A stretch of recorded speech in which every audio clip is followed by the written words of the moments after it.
Previously on Rise of the Space Lords. After leaving the medical area, the group followed Big, McLarge, huge. through the dark hallways of the Ghazali, leading towards the docking bay in search of a way off the ship before it falls into the nearest sun. Once there, Punch rock groin. performed his finest acrobatics, leaping over the railing and waiting for the others to take the stairs. They found that the only ship in the bay was damaged beyond repair. As Blast, thick neck. turned, the group was suddenly confronted by a pair of Necatra, a large animal-like creature that had been brought aboard the Ghazali. Reef, blast body. Stood in amazement as the first creature fell quickly to a well-placed shot from Shaba, striking its neck. Marcus followed up with a less precise but no less effective burst of rapid fire from his carbine, hitting the creature repeatedly. Close-range power fist strikes from Lady Imogen and Eat punch beef. dealt heavy blows, and Egregious, not wanting to feel left out, managed to down the second creature. After the battle, Slab bulkhead. discovered that one of the Necratra had cybernetic parts. Fixer quickly determined that there was, in fact, a space-worthy ship still docked within the Ghazali. While Shaba and Smoke, man muscle. headed to the chapel to rescue the people trapped there, Egregious focused on getting the ship ready for travel. Meanwhile, Marcus and Lady Imogen went off to check the mysterious, super-secret squirrel that Maven Moneybags wanted so badly to get on board. The group then received a panicked message from Brother Ramos. Comina had convinced half of the med bay's occupants that their salvation could be achieved by allowing themselves to fall into the star with the ship. As a pacifist, Ramos begged for help, hoping the group could convince her to board the escape ship. True to their heroic nature, the group gave a valiant, well, semi-valiant, vague valiant. Okay, they at least tried, effort. But in the end, Slake fist crunch. a bit more pragmatic, simply told them to find their way to the escape craft as quickly as possible. Today, the adventure continues.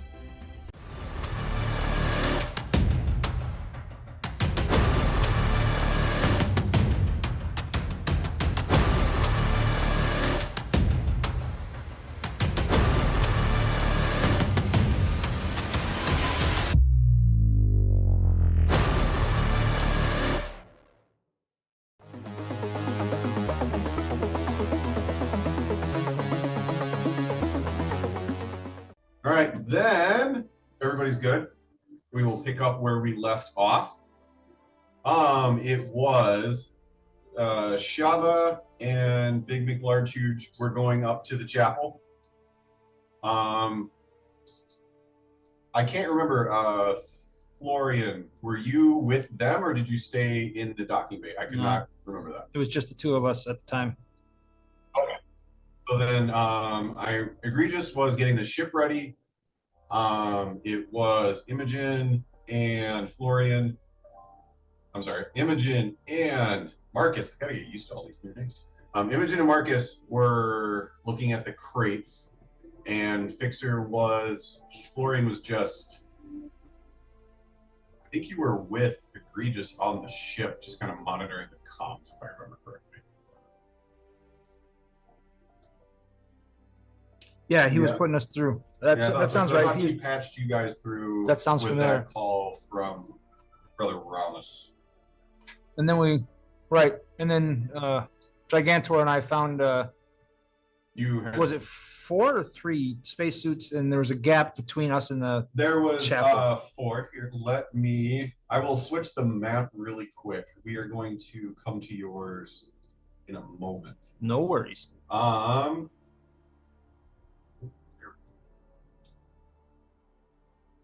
There we are. So yes, that was the why is it not updating for you? It's not updating for now. Come on.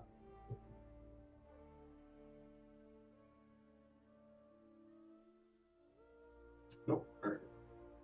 Sorry, everybody. Stand back just a moment. There we go. Hey! All right, so yes, you did find 4 exosuits right before the airlock, and then there was a 100-meter gap before the other airlock.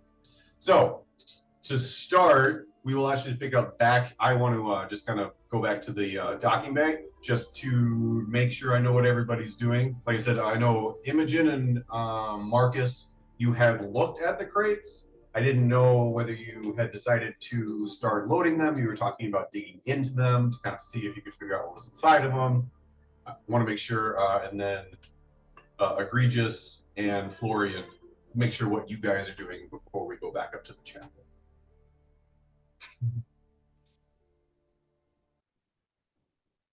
I think the plan was to not look at the crates and then just load as many as we could, and then unload them as people showed up if we needed space. Yep. So possibly doubling our work, but still trying to save people if they make it here. How else are you going to get your pump on in space? All right. So there was, let me see, there was 8 crates, and they took up about 5 people per crate space-wise in the ship. All right. Okay. All right. So you guys are just going to start loading those on? Yep. Yeah. With some mild grumbling about how incredibly gauche it is to be, doing this for purely monetary purposes. I don't really get it. It's weird, but whatever. It's going to take half hour to 45 minutes, where it would have taken a little over an hour with just one of you. When it comes to the actual ship itself, I know Egregious was just getting everything ready so that you guys could leave right away, and Florian was just next to him. Is there anything in particular you guys wanted to do in addition to that? Any conversations anybody wanted to have before we moved back up to the chapel group? Which one is Florian? I can't remember. That is Fixer. Oh, the tech guy. Okay. Fixer is the nickname he has gone by.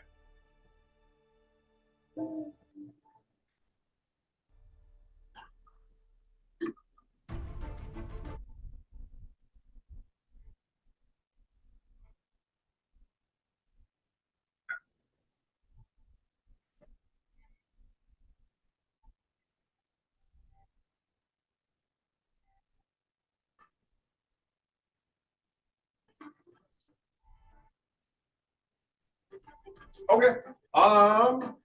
Why don't Egregious? Well, let's start this off right. Egregious, give me a pilot check, and Fixer, give me a data gen check.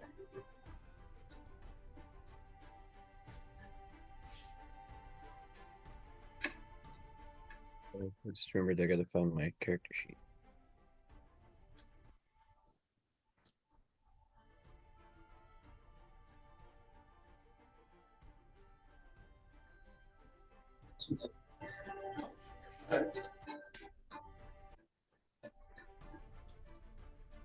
Egregious. Sorry, I'm logging in to get my character sheet so I can find my dice.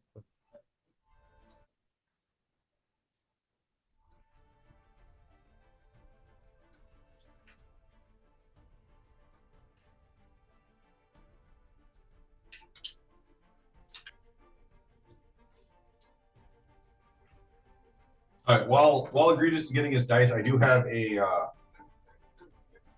I got something wrong last time during combat. It is actually highest to lowest when it comes to initiative. Yeah. Didn't really, Doesn't I matter. don't know if it would have changed too much, Nah. but I got that wrong. And I figured that out after the fact. I just would have picked the other dice instead. Yeah. I don't think it would have changed all that much as far as how the combat went, but. Hey, Sean, can you turn the volume up just a skosh? I can't really hear the background music. Sure. Sorry, could you say that what's changing? Like, what was wrong last time about combat? I had said that it was, you rolled a d10, and I had said that it was lowest to highest, so 1 went first, 10 went last. Oh, okay. The other way, 10 goes first, 1 goes last. 6. Okay. What was that? 6 goes first. How do you get a 10? I remember I said we were going to do, Coriolis has a d6. I don't have With the D10s. amount of characters, I just decided to do d10, so otherwise you have to keep rolling ties, and I wanted to take that out. So, Either way, Um, highest goes first, lowest goes last. Not the opposite, which is what I had said. I rolled 9 dice and I got 1 6.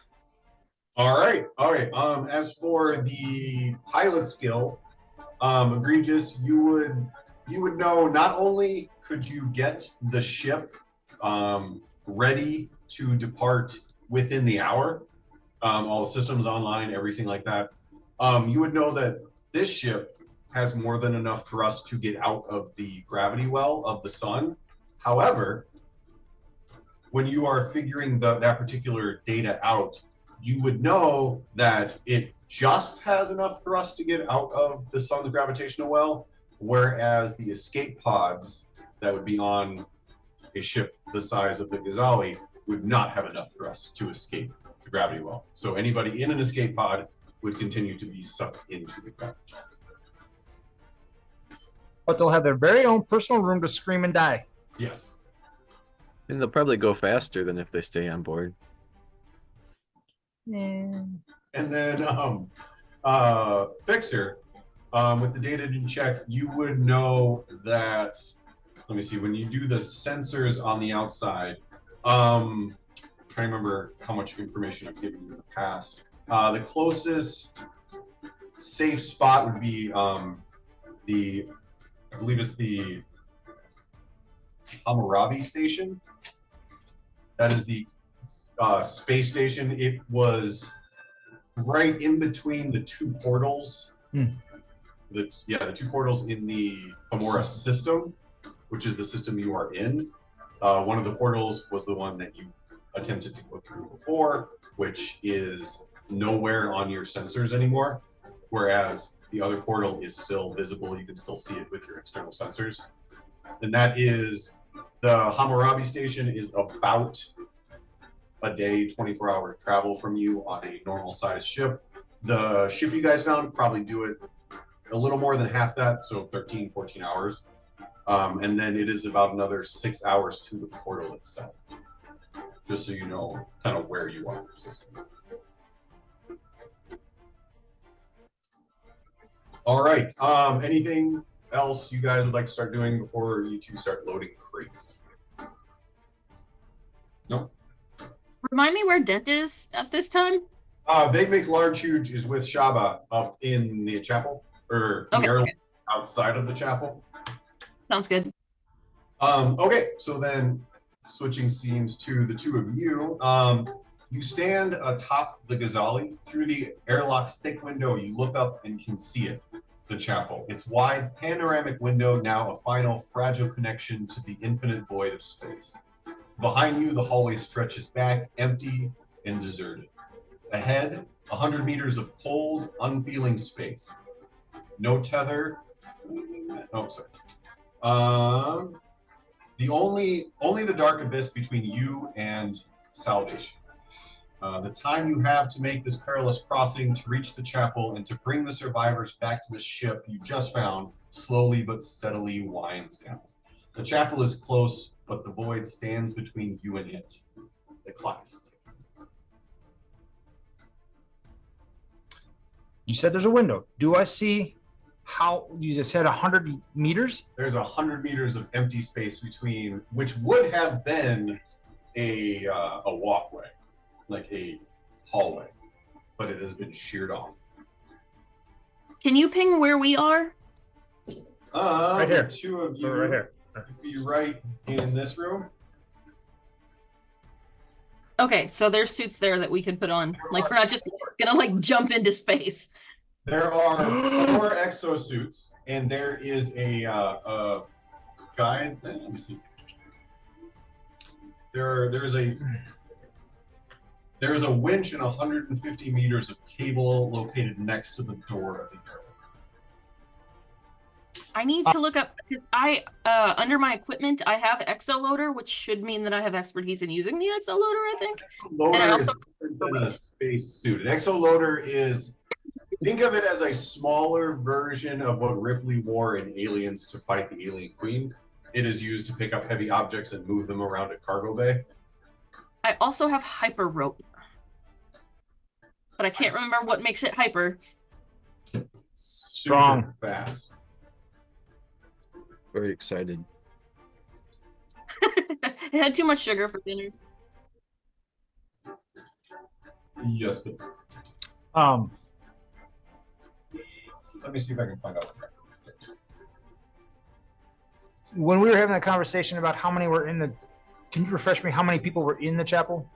There were 20 people in the chapel. Fuck. So there were 20 people in the chapel. There are about 60 people left in the med bay. You originally, Suleiman had originally told you there was 110 heat signatures left on the Ghazali altogether. 60, 20 is 80. We're missing 30. Well, wait, we didn't count us. So about 28 of the other bad guys or unknowns. Okay. Hyper rope is a thin and incredibly strong rope that is 50 meters long. It can be fastened to most materials. Cannot be climbed without special hand and foot grips, as the rope cuts like a knife. The grips are included and gives a +1 dexterity when climbing. Fixer. Okay, Oh, go ahead. I just think I don't immediately see how that's useful, but good to know. You asked, that's why I was just letting you know what Yes, happened. no, thank you. I appreciate it very much because my searches for it were not resulting in good answers. What were you about to say? When I'm looking across the way here, Yes. that you said this is sheared off, but that's a sealed door, right? That is a, yes, it is an airlocked door. Hey, Fixer, that ship we found. The broken one? Fixer? The ship that you're currently on. The ship that you're currently on. Does this thing have a fucking camera? Does my comm have cameras? No. Damn it. I'm looking at a 100-meter gap where the place is sheared off. I want you to give me a over-under on Fly Guy. Are you listening? Awesome. Fly Guy, Fixer, here's the situation. I want you guys to come up with your best guess, because there's no way we're getting these people off through 100 meters of space with 4 freaking suits before we got to get out of here or burn up. I'm not burning just up. So you know, it was 12 hours left last time. I'm not burning up for them. I want to save them, but I'm not burning up for them. So my question to the two of you, genius individuals, how wide is that ship that we found? Is there a docking port? Is there a breaching port? Can we attach ourselves to a sheared off but sealed airlock and just have you guys fly the damn ship there and try to open the port connected to the ship? That great question.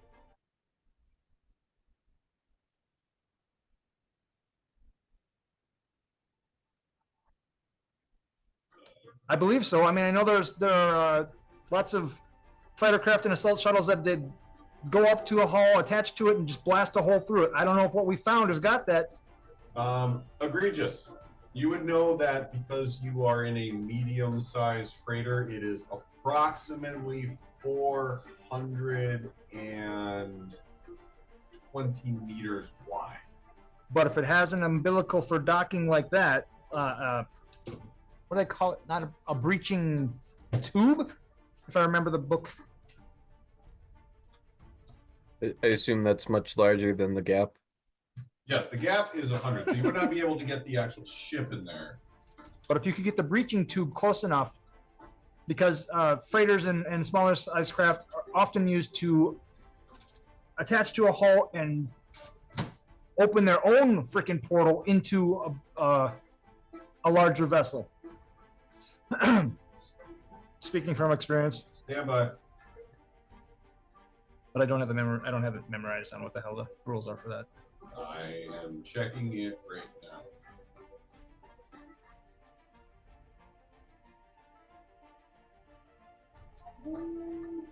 Pressurized reinforced tube. Just connect 2 spacecraft.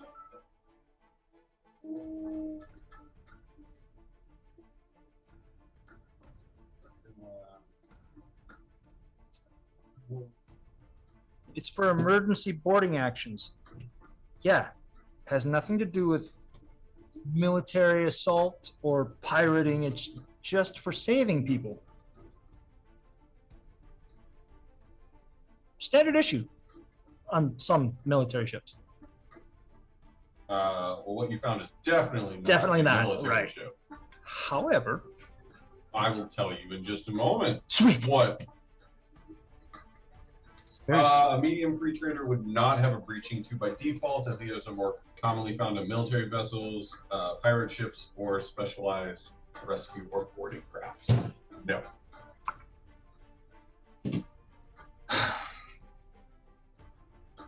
A for thinking outside of the box.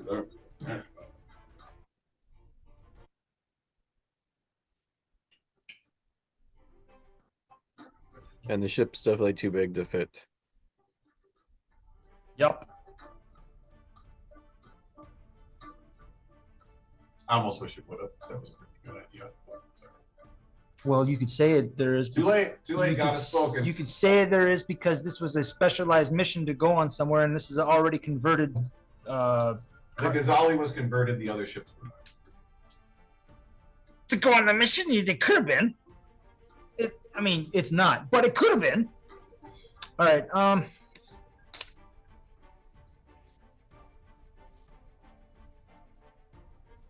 Gigantor, I don't want these people to die, but I'm not dying for them. I'm thinking we go back to the med bay and just save as many as we can there, and then, unless you've got an idea on how else we can start pulling people across. So the people that were near, not the medbay people, these people here, are they the ones who believe they're gonna go to heaven by falling into the sun or whatever? No, that was in the med bay. Yeah. So these people asked for help. Yes. I think I want to try. I knew you were going to say that. I can get in one of the suits and carry the other three. We'll tie it around me. I'll jump real hard. And I'll make it to the other side. You will. I mean, and we got cable here. You can get across with that. You can use cable to get back. Tie the cable off. Whatever you got to do. So my question is, do you want to try to start doing that on your own? Do you want me to stay here, or should I head to the med bay and start some aggressive negotiations on getting everyone, or at least anyone who's willing to go, to the ship and then get the ship? Oh, fuck. Fixer! I'm sorry. OSHA regulations say that I must have a secondary person backing me up if I'm going to be going into the void of space. Son of a bitch. Yeah, Fucking is there a beautiful. docking port close to here that we could not have to run all the way to the ship? Ask Saruman. Saruman, are you on this channel? Oh, I didn't practice my Christopher Lee impression. I'm sorry.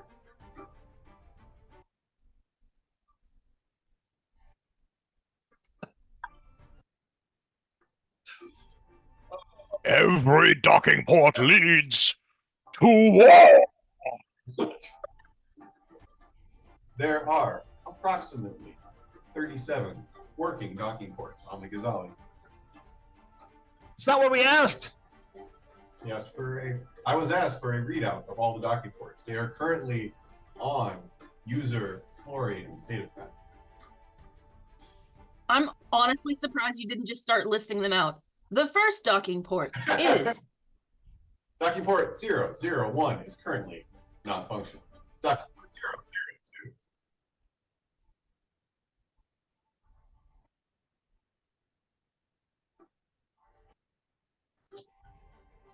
I would say, looking at what Solomon has given you, there is a docking port a couple of floors down, maybe 15 minutes from where you are. So, that is like, still functional. much closer. Yes.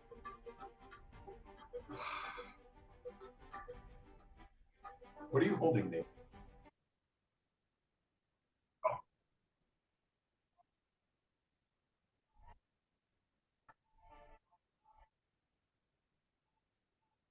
You meant checking how the crate loading is going? Are they done?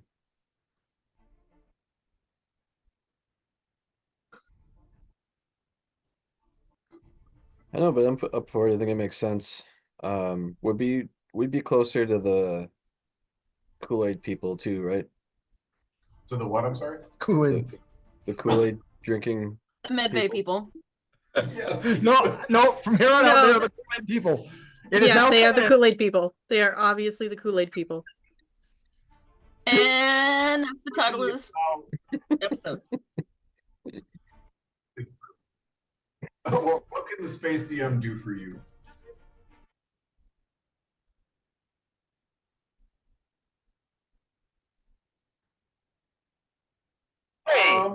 Let me give you the. Hold on. It is. How many parsecs can it make the Kessel run? Depends on the pilot. Haha, challenge. He challenged you right there. That was a challenge. It's the Almeric. It is Fatma's Bounty. It is a medium free trade. It is, it's maneuverable-ish. Think of it, as I was looking at it, I would say it's not quite as maneuverable as the Serenity, as it is slightly larger, but it would be in that vein. Yeah, so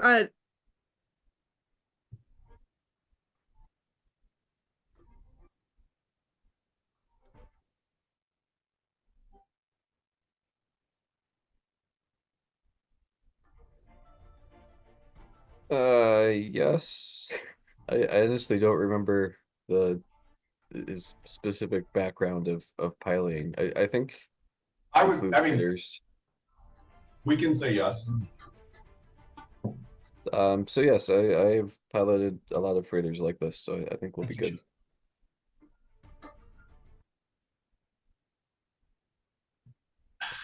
I can't say that I have. I try to avoid that. You ever spent a night in a Turkish prison?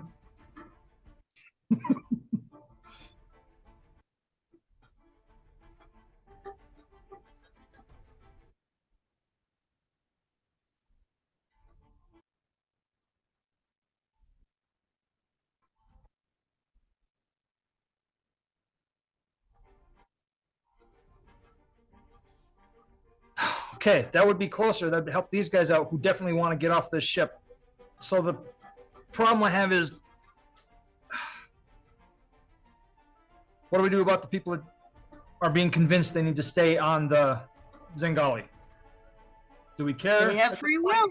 Yeah, I think we let them choose what they want to do.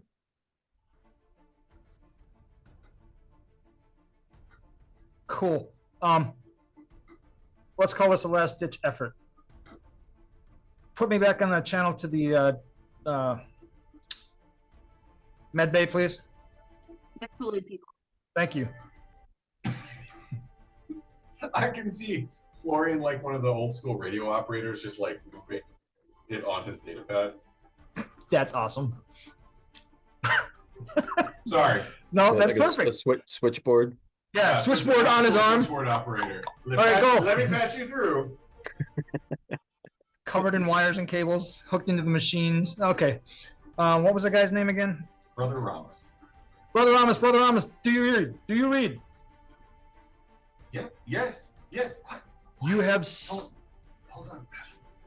Turn the sound up. Okay. Turn the sound up. No. Why? Those things are out there. And they're coming to the Med Bay.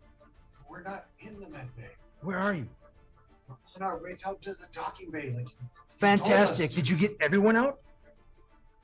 I was only able to convince about half of them to come with me.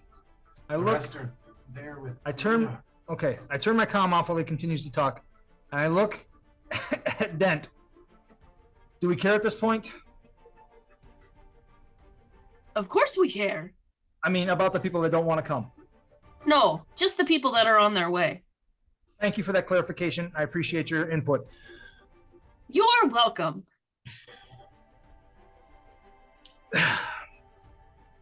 Click back on to the brother. All right. Get there fast. Things are changed. We need to move. We're We're moving as fast as we can. Some of these people are sick. How We're trying. long? Best guess. 45 more minutes? It's about an hour from the med bay to the docking bay, and we're trying to move as quickly yet quietly as we can. We've heard them. We know they're following us. I'm sorry, am I being loud enough for you guys? Yes, but just barely. Oh, okay. Yeah, you're Yeah. quieter than Bill for some reason. All right. It's That's because because he's I'm a trying loud to indicate that he's Let kind of me- whispering. Hold on, let me try it one more time. If I talk like this, can you guys hear me? Yeah, Yes, that's much better. better. Okay. I turned the gain up on the mic. I'm sorry. Legantor, are you in that suit yet? Are you going? What do you want me to do? I- You want me to stay here? I was waiting for a decision. That's So fair. no, I'm not. Dude, I'm just standing here watching you talk to your wrist or wherever your communicator is. In the armor, so it kind of sits here on its own. But anyhow, I'm not going to take another suit. I got to get out of this airlock if you're going to open it. So why don't you do what you're going to do to get across there? We're going to have to. I know this is going to hurt your feelings, but you're going to have to just ignore OSHA this one time for the sake of saving lives. Can you do that? I was told never to ignore OSHA. Also, like, out of character, I thought we determined that there were lots of docking bays, and I thought we were actually going to fly around and go to a better docking bay. Did I misunderstand that as the plan? But there's no docking bays on the chapel. Are there? Okay. No, I was a couple of floors down. Yeah, it's a couple of floors down, so we still got to get these people here. It's just going to take less time once they're on this side. Can you zoom out on the picture a little bit, Sean? Absolutely. I'm trying to figure out, like, how am I going to get... Yeah. So you would be here. Uh-huh. You would connect to the cable, go across to Mhm. here, and then take the stairs up to the chapel. And then presumably, if you were going to try and use the exosuits to get them out, they would go down the stairs here. You would cross back over. And the chapel has no other access to the rest of the ship that we're aware of. No, it is kind of on the top. Think of it like it's like a glass view port sitting on the very top of the ship. Yeah, okay. The only connection is through this one walkway and then down to the rest of the ship. With how Coriolis, the Third Horizon, how religion is, it would not surprise, like that. This would be normal. The chapel to the icons would be usually given the best view and kind of set away from the rest of the ship in order to allow for communion with the icons. Can you... I'm sorry, I don't have the guides up. The Nope. Traveler as the icon, Yes. that's who I chose for Dent. Can you remind me what they're all about? I can. Give me just a moment. Much appreciated. Icon of journey and change. Title is Wanderer, Pilgrim, Shifter of Paths. Does journeys, explorations, that kind of thing. Common. Pray to it for long voyages, dangerous crossings, life-altering personal transformations, decisions, that kind of thing. All right. In a practical sense, in the name of the game, what does it mean for me to pray to my icon? In the practical sense, if you were to pray to the icon before you did something, it would give you like a +1 bonus to that roll. It would also give me a darkness point. Otherwise, you can roll, and if you fail that roll, or if you don't get the number of successes you want, you can pray to the icons to re-roll any number of dice, which would also give me a darkness point. All right. Then Dent will turn to... I'm sorry, I can't see character names. Bill? Huh? Oh, Shaba. yes. Shaba, okay. So Dent will turn to Shaba and say, "This is a dangerous crossing. It's best if I do this alone." And then, like, literally Dent just pushes him out the airlock door into the main ship area, and I start getting into a suit. Okay. on the other side of the door. Good luck, buddy. I'll see you soon. All right, so where are you going, Shaba? Are you staying there or are you going somewhere? I'm going to ask Solomon. Solomon. Can you still hear me? Yes, I can hear you. Where are the nearest set of exosuits that I can bring here? Besides the ones that are in the airlock?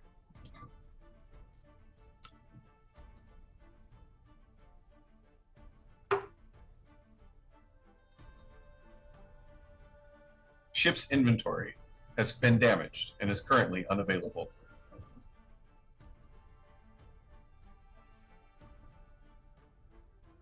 What's your best guess? There should be a number of exosuits in the docking bay.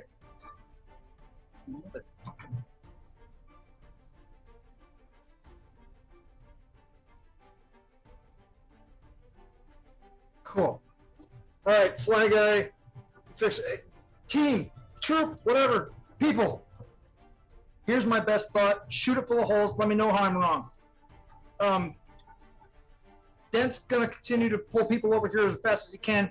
There are exosuits probably in the bay that we're in. Load the ship up. Get to the. As soon as an hour from now, all those other guys get on the board. We're going to launch the ship. We're going to take it to the closest airlock. We're going to pull more exosuits to Dent to get the last people over there as fast as we can. And then we're going to get the hell out of here regardless of whatever else we have. Thoughts? Wait, Questions, concerns, cries of moral outrage? Where are you saying these other exosuits are? Solomon says his best guess is there will be more in the docking bay there where you guys are at. Did I get that right, Sean? Is that what Yes. you said? Okay. Florian, would you mind taking a look?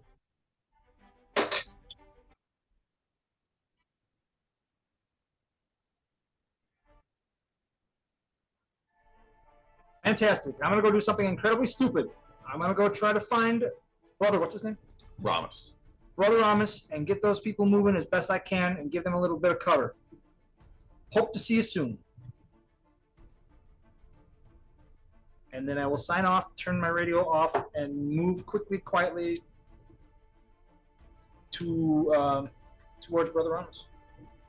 All right, so as you leave, Dent, you put on the exosuit, you grab the guide cable. Mm-hmm. You open up the airlock door, and Wait. you can see the sun, like almost blindingly bright. And then 100 meters across in empty space, you see the other airlock door. Okay, so I'm gonna take some of the spool of cable and I'm gonna wrap it around the 3 remaining suits so that I'm taking them with me. Okay. Then I'm gonna at this point the airlock has no gravity because Yeah, you opened it. You are free to bounds of space. Yay! All right, so then he's gonna crawl out to the edge, and kind of like when you push yourself off of the edge of a swimming pool when you crouch up on it, he's gonna try and use his leg strength to launch himself across the gap. Okay, Dent, give me a dexterity test. Okay, so let's take a look. Dexterity. I just have a 2 in my little thingy. I think that is the only bonus I would have. No.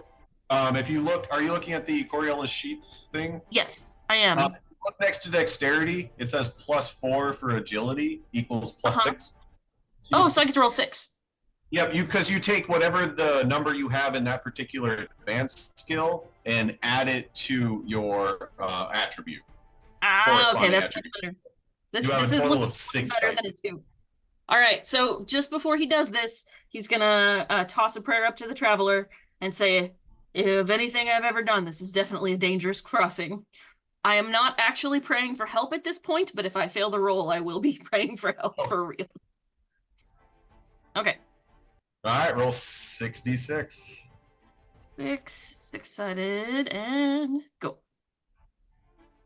Oh, I only got 1 6, but I did get a 6. All right. So as you push off, the other exosuits kind of like flying behind you like a cape. You close your eyes, you whisper the prayer to the traveler, and you just jump.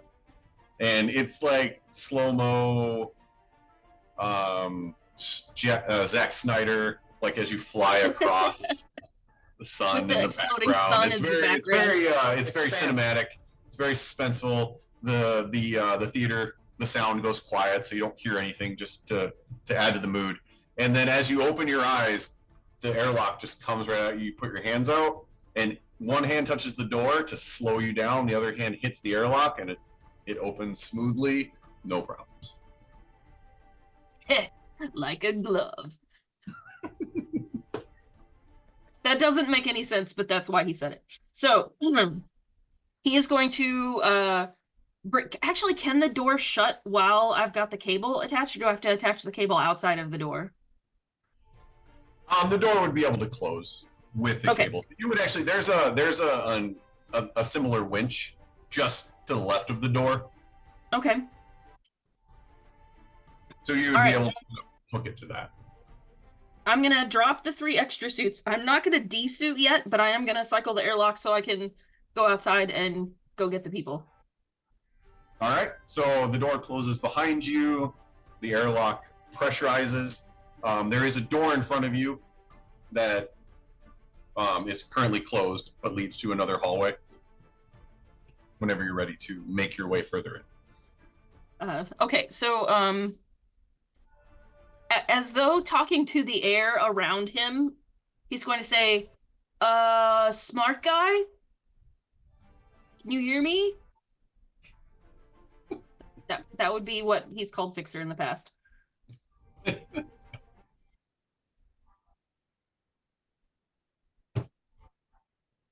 Yeah, I jumped across the thing. I'm gonna go get the people now. I just wanted to check in, because OSHA says I need backup.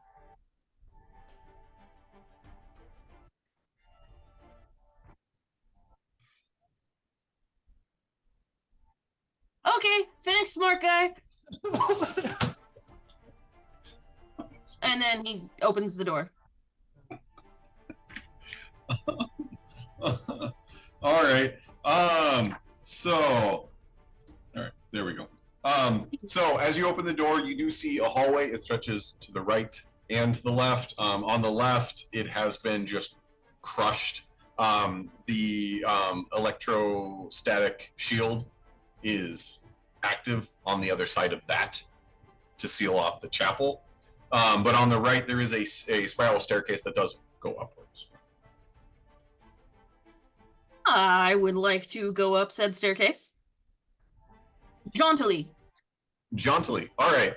So you make your way up. Where's it go? So as you make your way to the top of the staircase, you do see a small room just before the temple doors, which are closed. Embroidered tapestries on the walls depict important events from the history of the Ghazali. As you walk, you see it showing icons interceding on the crew's behalf, benches along the right wall, and a silver wash bowl in a marble pillar on the left, and a compartment in the pillar. You see like a small empty clay bowl. And then on the other side of you, or on the other side of that antechamber, there is a set of double doors, very ornate. Is there a doorbell? There is not a doorbell. Is there a door knocker? There is not a door knocker. If I walk up to the door, is it going to open, or is it going to sense that I have no soul and it won't open? You are very used to doors opening when you want them to. Then I'm going to walk forward as though it's going to open, even if it doesn't. As you walk forward, and you kind of like wince, waiting to walk into it head on. It does just slide open, and inside you see a circular chamber contain. Oh, hold on a second. Wait.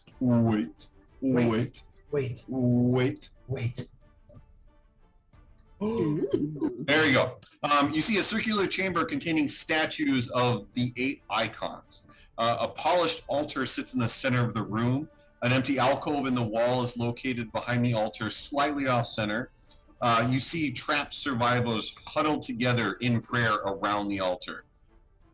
As the door opens, you do see 20 very rough-looking boils, like obviously suffering from the radiation sickness you have seen in other people, kind of look your way, and their jaws just drop and their eyes open wide, and you can hear them all like whispering thanks to the icons. And then you do see one man kind of get up and slowly make his way towards you. You've come. Please tell us you can get us out of here. This room for sure. But like past that, you're gonna have to maybe do some work. What? We will help in whatever way we can. I don't know how strong we are, but we can. Okay, so try. I'm strong, so that's good. We can bolster each other's weaknesses. I only have 4 suits, so I can either take 3 of you piggyback style, or if you're strong enough, 4 of you can go at a time, and we can, you know, bang, bang, boom, thank the traveler, and then we're out.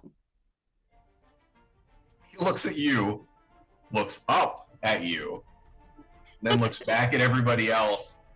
I don't know that any of us are strong enough to make a trip and then come back.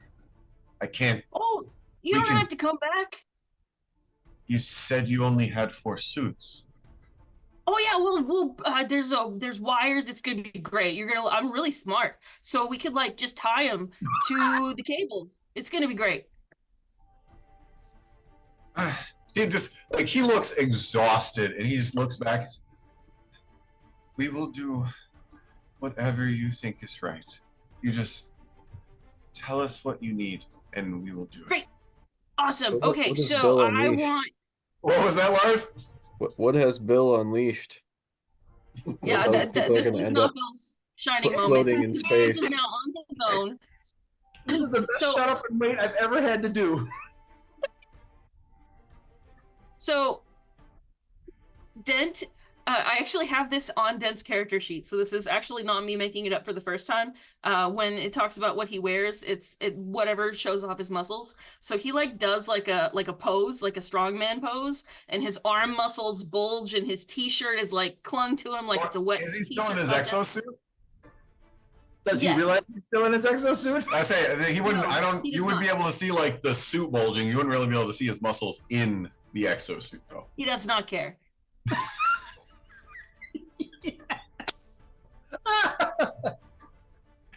No.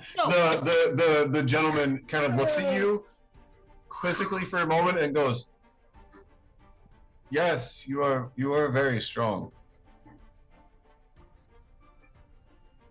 Okay, 3 of you, come with me. Everyone else, thank the traveler. You know, you gotta hedge your bet. Anyone else, you know, this is a place for that, right? If you like a god, say hey, thanks, help us out, and we'll get you out of here as fast as we can. This is the best thing ever. Sorry. So he looks at you. He pauses a second. Just again, he just looks at you, wearily, just nods, and then kind of walks back. You see him talking, and he like touches 3 people, and they make their way towards you very slowly, very Wait. unsteady, but they do come to you, and he follows behind them. Start with these 3, and then let me know when you're ready for the next group. Okay, hold on. He's looking around as he does this. I don't suppose 2 of you are like dwarves. Because if we could put 2 of you in the same suit, that would make this easier. He looks back.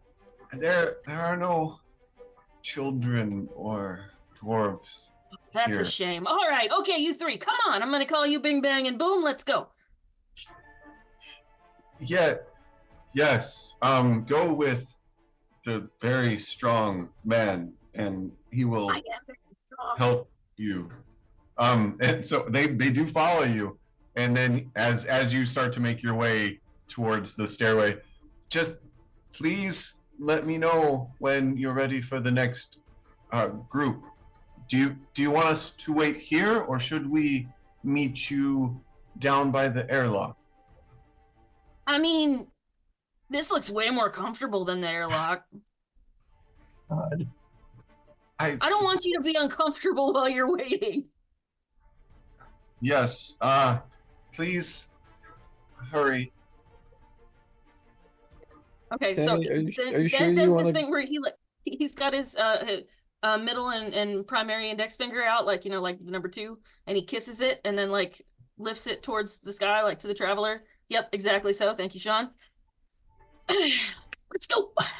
And he just jauntily gets go. Actually, one of the guys is a little bit slow, so he just hikes him up under one arm like a, you know, like a barrel of pickles.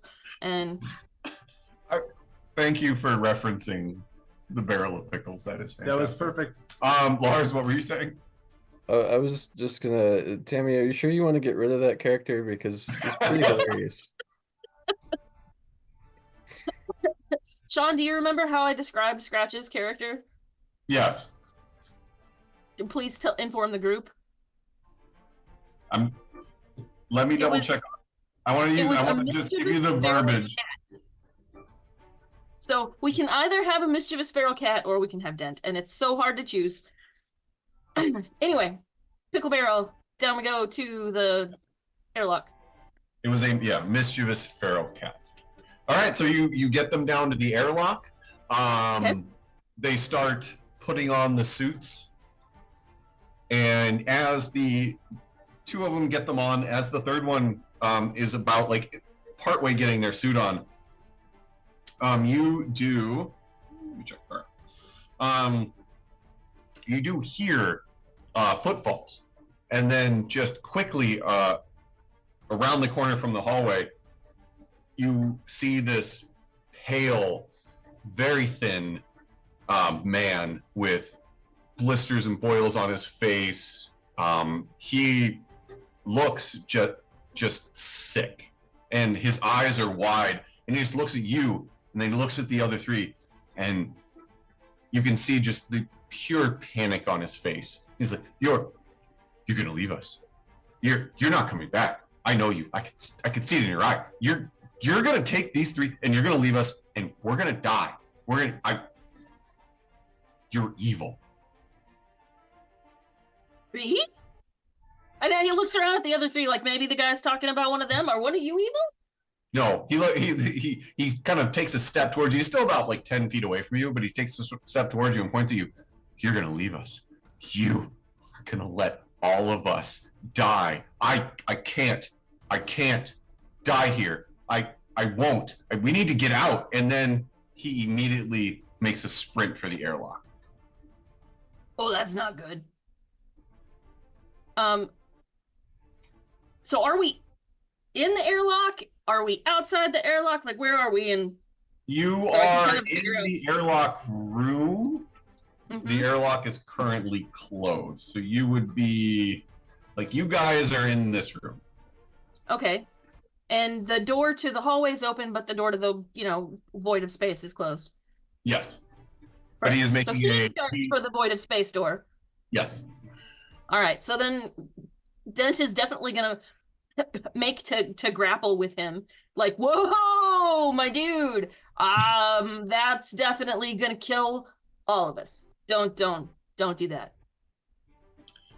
I need You to bump him on the head. Just hold on. You can go next. I do give have a power glove as a weapon, but I'm not trying to hurt him so much as stop him. in that case, give me a give me a force check. Force check. Force. Here we are. 8. Ooh, 8. That's a good number. That's auspicious. A thing I should never have said out loud. All right. 1, 2, 3, 4 6s.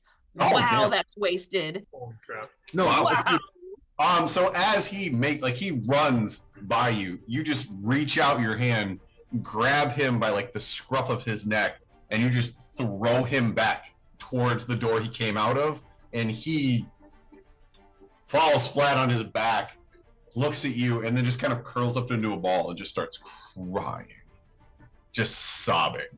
Okay, so look, you can be in the next group. I don't know who you are, but these guys are already suited up. We gotta get this whole thing going. I got an idea, and if I don't think about it hard enough, it might go away. So if you could just sit out there, that'd be great. And I will say I did spend 2 darkness points on that. And, Did you really? Thank Yeah. goodness I rolled 4.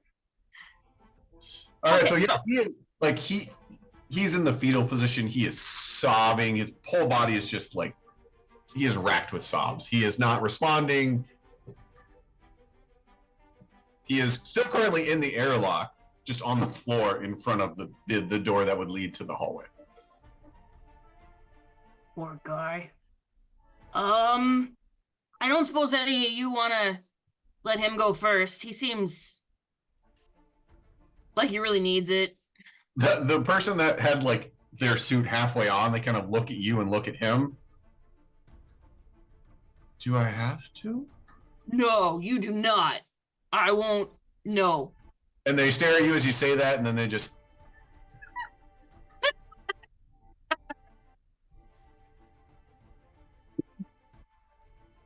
Okay, so this guy's like bad news bears, right? So we're gonna have to. Sorry, dude. So I use my hyper rope to tie him up because I don't want him hitting buttons while we're exposed to the void of space. Okay. So I tie him up. All I right. tie him up good. I tie Since him up so good that I take an extra 2 minutes tying ridiculously complicated knots because I can. where are you tying him up? In the hallway.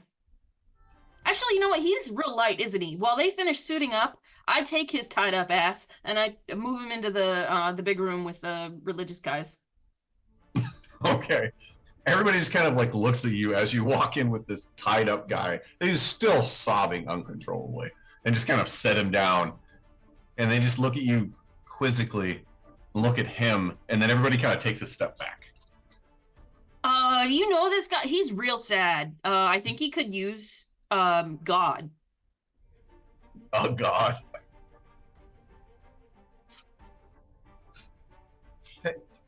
Thank you. Welcome. I gotta get going. All right, we'll be back in a minute. All right. So, since the rope is set up, the rest of the crossing back and forth does go off without a hitch. Okay, Sean, just so you know, the big thought that he had was that this first crossing, we would drag the rope from this side, and then we'd have a rope going both ways. So that if something went wrong with one rope, we would have a second rope. Okay. Yeah. 2 ropes are better than 1. 2 is bigger. 2 is a larger number. That is correct. Yep. All right. Yep. You are able to do that with little to no inconvenience. Now that there is the cable connecting the 2, it is pretty straightforward. Since it is you taking the 3 of them across at a time, it will take you approximately an hour Oh, that's not bad. to get everybody across, going 3 by 3.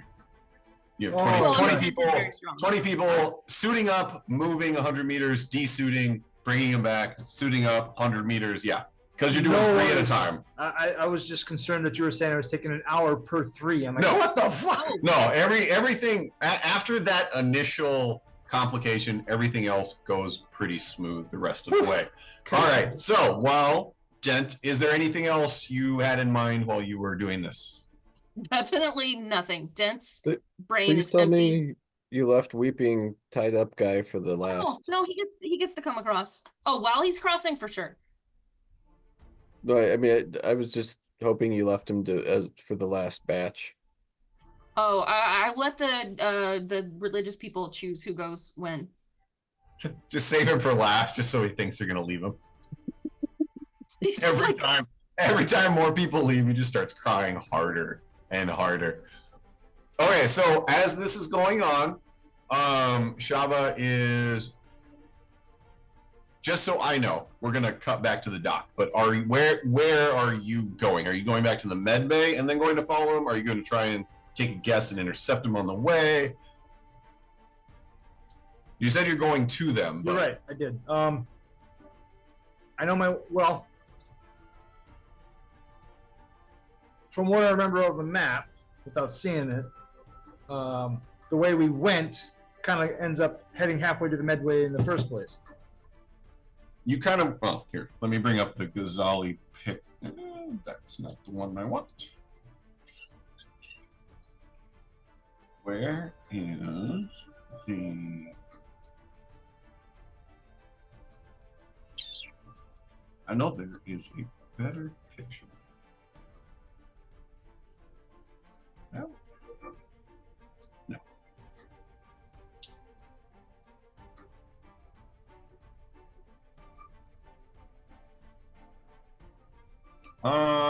Maybe we can do this one. Thought there was a better picture. I know I've got it in here somewhere. So this is the bridge. The chapel is up here. The med lab is over here. Docking bay. All right, not that docking bay. The docking bay was down here. So the med lab, you kind of went straight down this way. And now you're kind of going that way. Is that what we did on the way to the chapel? I thought we went pretty close to the med bay and then cut across. No, to the chapel you kind of went. Nothing was ever said about going towards or around the med bay, so I would say it kind of makes like a V almost. I know I have a better picture of it somewhere, but until I find it. So since you have a picture in your mind better than I do, whichever way seems like I would catch up to them fastest, going straight to the med bay and then down, since I know I'm moving faster than they are, or going back towards the docking bay until it intersects with the passageway going up to the med bay. Give me a survival check. Do I get my bonus point for my... No, that won't make sense. Environmental scanner doesn't make sense for that, right? Not for this. Survival! Where the fuck is that at? There it is.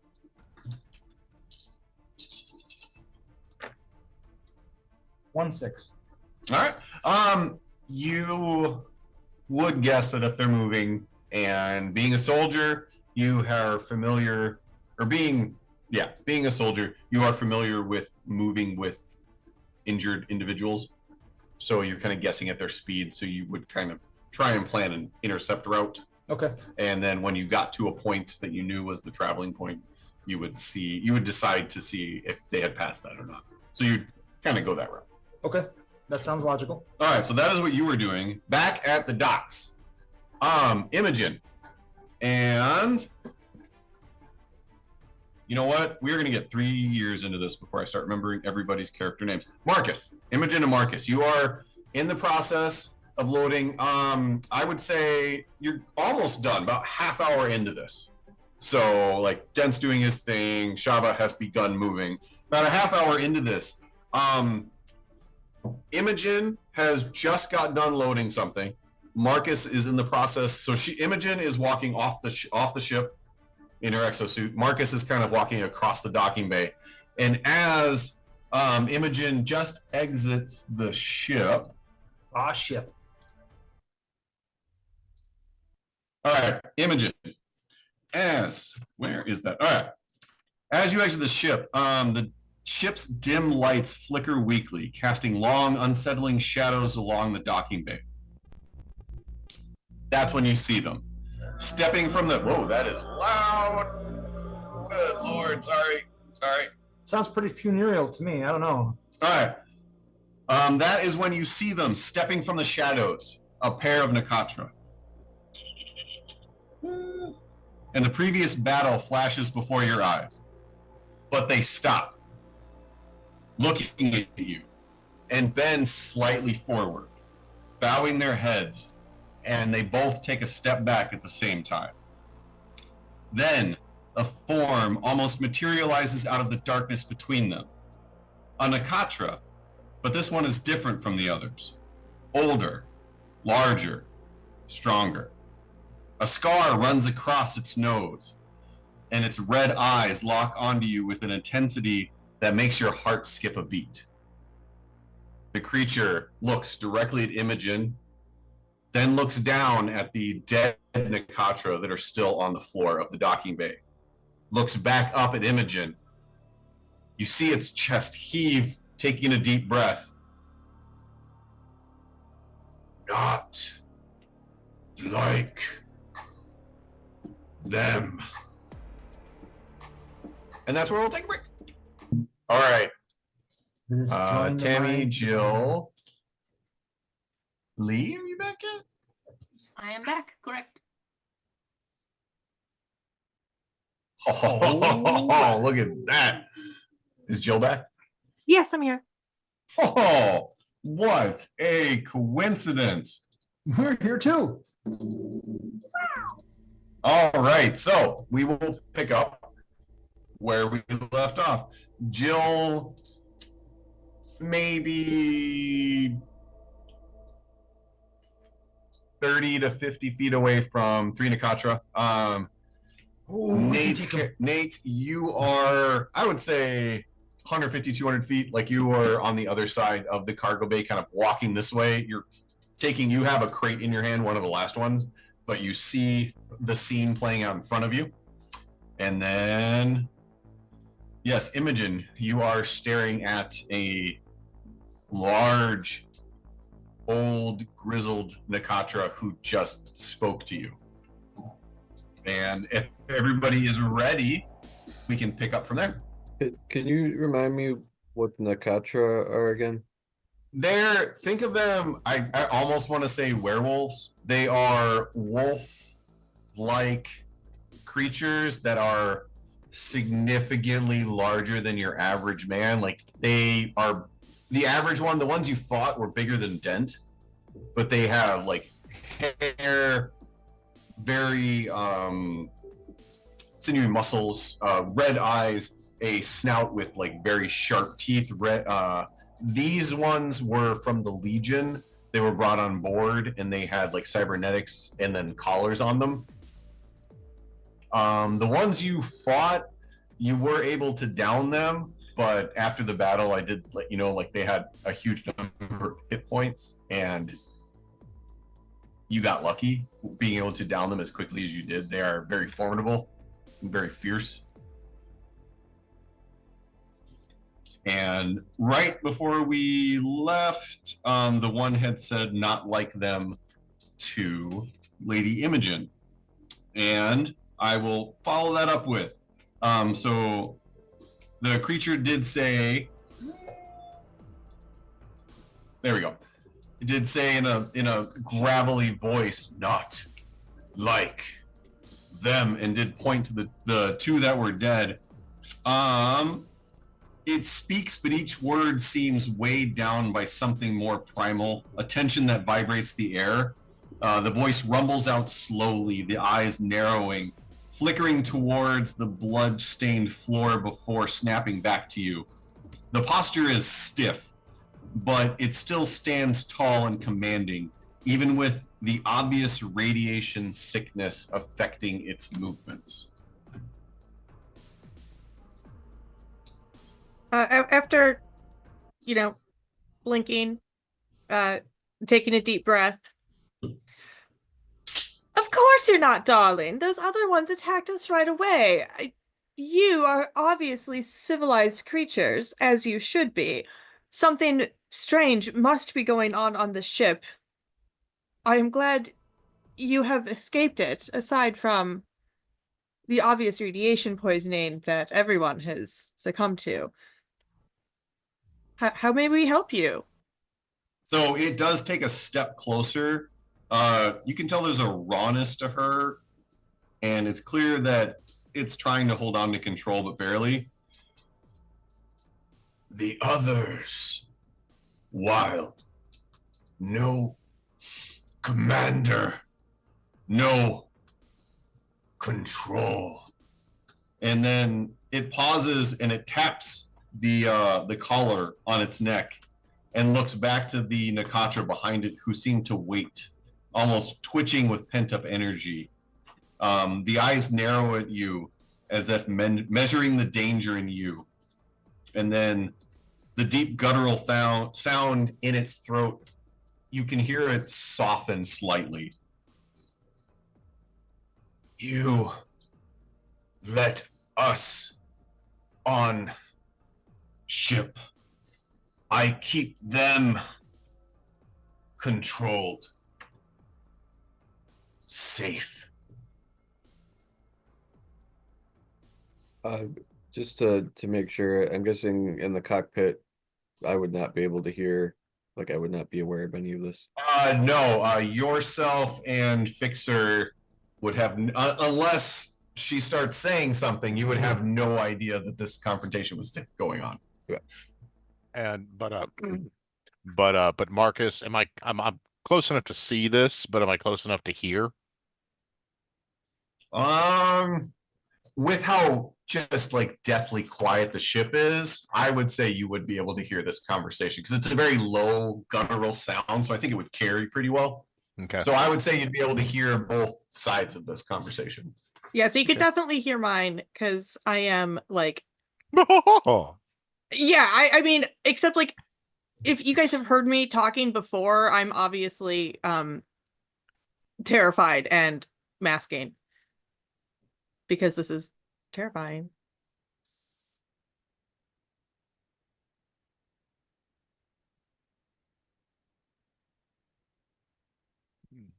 Okay. Yeah. I would say you would be making your way to the airlock. The Nairlock. A Nairlock. So like Marcus would like kind of like slowly, carefully, you know, and non-threateningly put down the crate he's carrying, and do like have the Nakatra noticed him yet? If they have, you don't see any sign of it. Okay. The two on the side still have their heads kind of bowed. They are kind of looking side-eyed at this main one, but their heads are still down, and she is completely focused on Lady Imogen. Okay. Oh.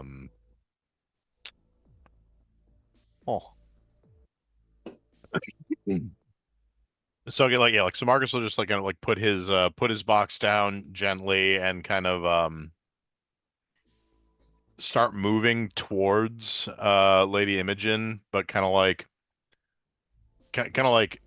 keeping different distance between himself and the Nakatra as much as possible, but like not making any like sudden movements. So like not being like, "Hey, all heads, me, human spaceman." But if they were to notice him, is not like, "Hey, I'm not being like sneaky and threatening here, guys. I'm just walking here." So I will say, as you kind of make your way, once you get about halfway, the largest Nakatra who was speaking, its head does jerk to you, and you are a little too far away and it's a little too dark to notice, but Lady Imogen, you do see its head jerk, and you see all of its muscles flex, like really quick, like its fists clench, it's all of its muscles just tense up, and then you see it just relax, and it's as though it's forcing itself to maintain a calm posture against what you know to be its reason for being, which is an attack dog.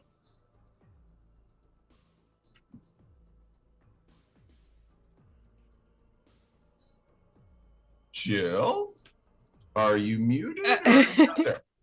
No, I'm trying to figure out.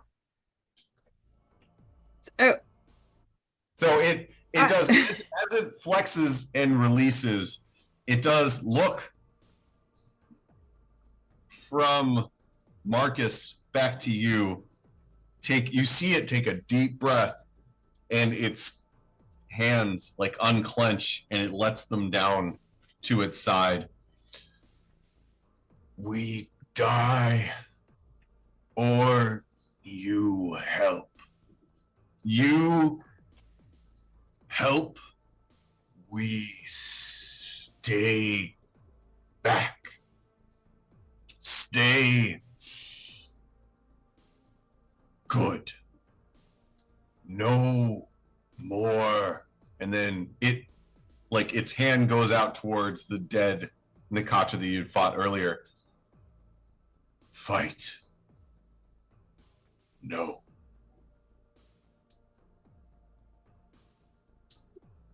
Well, we certainly don't want any more fighting than absolutely necessary. So I will need to converse with my crew, my compatriots. I cannot. We are more of a collective than I am their leader. So I am unable to just make a decision on this at this point in time. But hold on, darling, and we will get back to you quickly. If you could just make an appointment. What was that?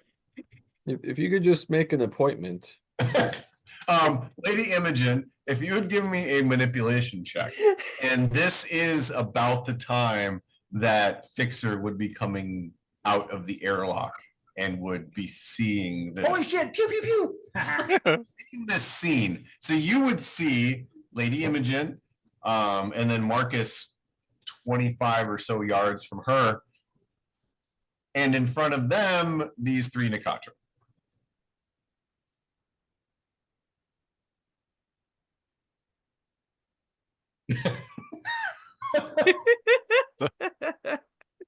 Soldier boy up in it. Whoa. Soldier means, oh my god! Yeah, it's like, hey, Fixer. Which These one? are our new friends. Kind of like looking meaningfully at Fixer between like it's like yeah, this one speaks for the tree. The rest of them. What's your name, buddy? The Lorax? The Lorax. You're talking to the Nakatra? Yeah. You see it take a deep breath. Sasi. Eldest. Yeah. Leader. Yeah, Sassy, and nice to meet you, bud. Sassy and their friends want our help. And we won't have to deal with violent friends anymore. So the Nakatra looks at Florian. You go. Ship. We go. Ship. Safe. All.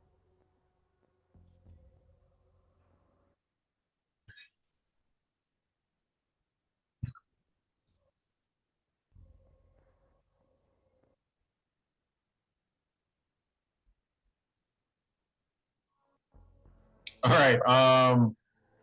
Lady Imogen, what did you get on your manipulation roll? The 7 dice. I got 2 6s.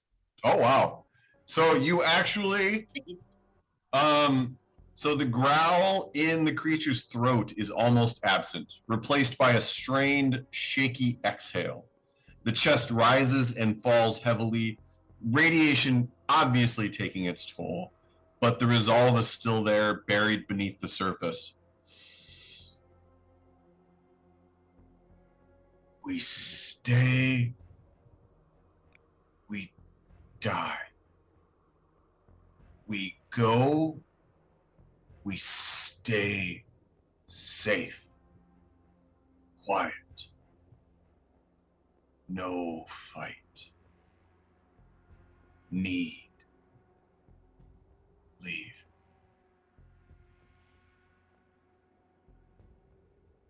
And then she Well- kind of, it almost, it does lower its head a little bit, exhale, and take like a half a step back.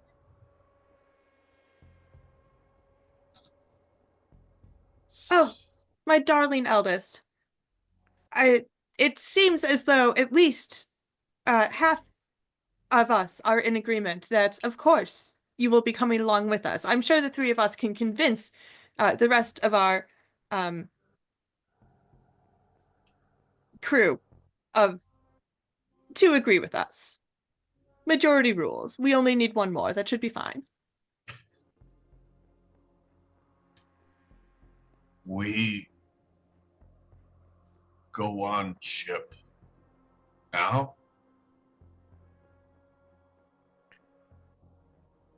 How many crates worth do these guys look like they weigh?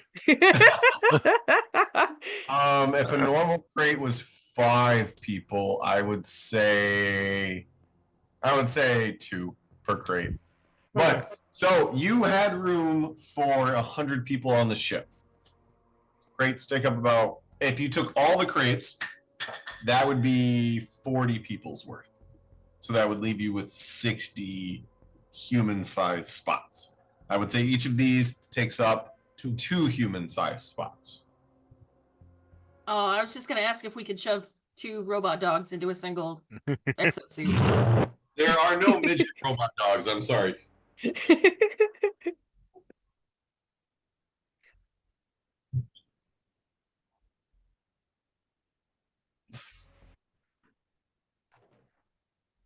Well, as long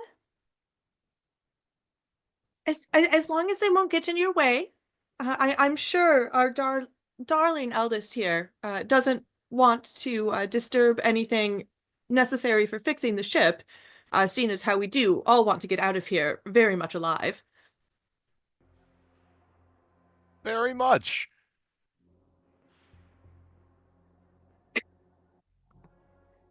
So yeah, if they will not be in your way, certainly, darlings, come aboard, please.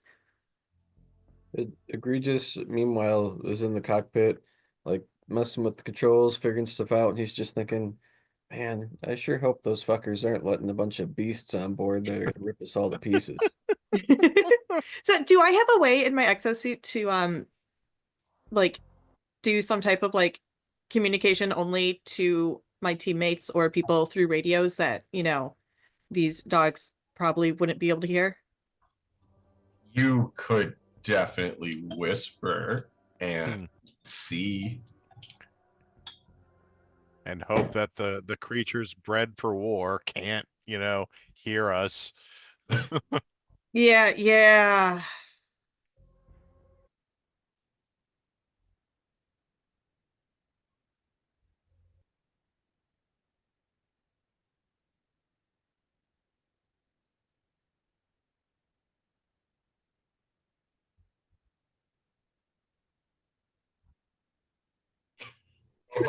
How are you? Thank you. It's like I just saw that in my head. I'm Yeah. like, perfect. My comms are turned down very low so that they won't give it away. So if he's not talking, We can totally hear you. do I hear it? Do you hear what Fixer said? Yeah. He's talking normally. Oh.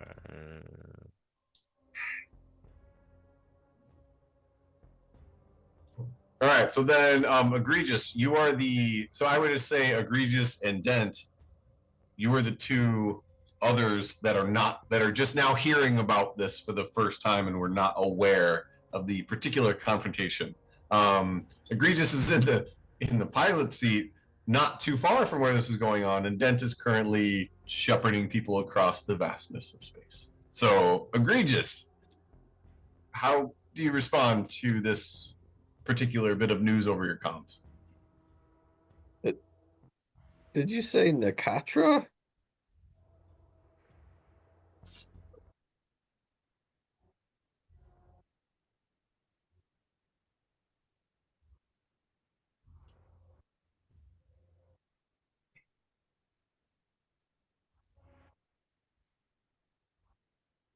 you don't mind my interrupting just for a second, Sean, can you tell me how much do I know about Nakatra again?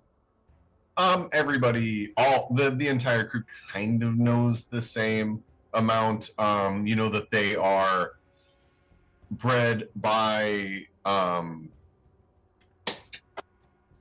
the Centurions, but they're bred by a military police-esque faction to be used as basically attack dogs. And Libby's character saw them being brought on the ship. Right, and she got ripped apart by them. Yep.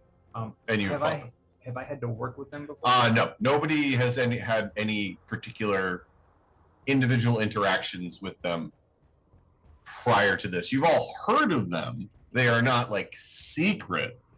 They are considered subhuman. Right. And everybody's heard of them, but none of you have ever had dealings with them directly prior to this. So in my past military experience, have I been on missions with them where they were used successfully? No. Not with me controlling them? No. Okay. They are they hold on a second.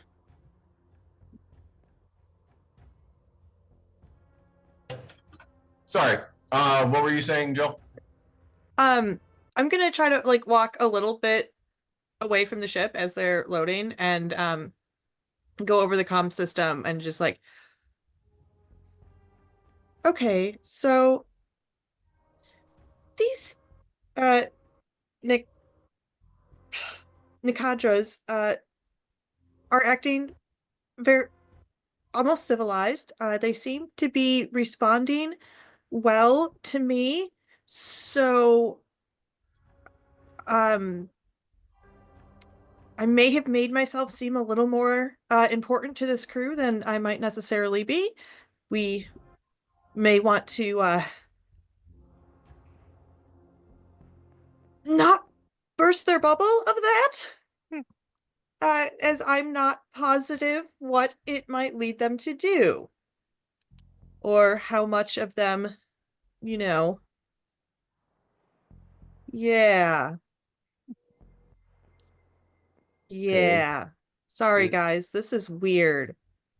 Is there a secure room on the ship where we could make them comfortable? Don't you have the schematics? Not I sure as fuck don't. that I am aware of. I think it's called the cargo bay because it's got this big door that can open into space at any time. I mean, just saying. It's gonna be full of people though, right? Yeah, there is Yeah. that. And or We cargo. Yeah, cargo schmargo for a Yeah, while. medium free traders do not come with a dedicated secure room. It is plausible for one to be retrofitted after the fact, but basic medium free traders do not have the kind of room you're talking about. Are there escape pods? They might have a couple. Would a Nakatra fit on an escape pod?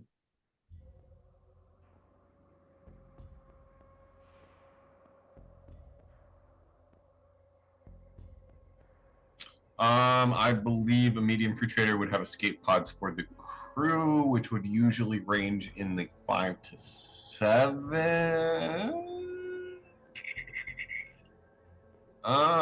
Standard lifeboats are standard. I would say it would have 7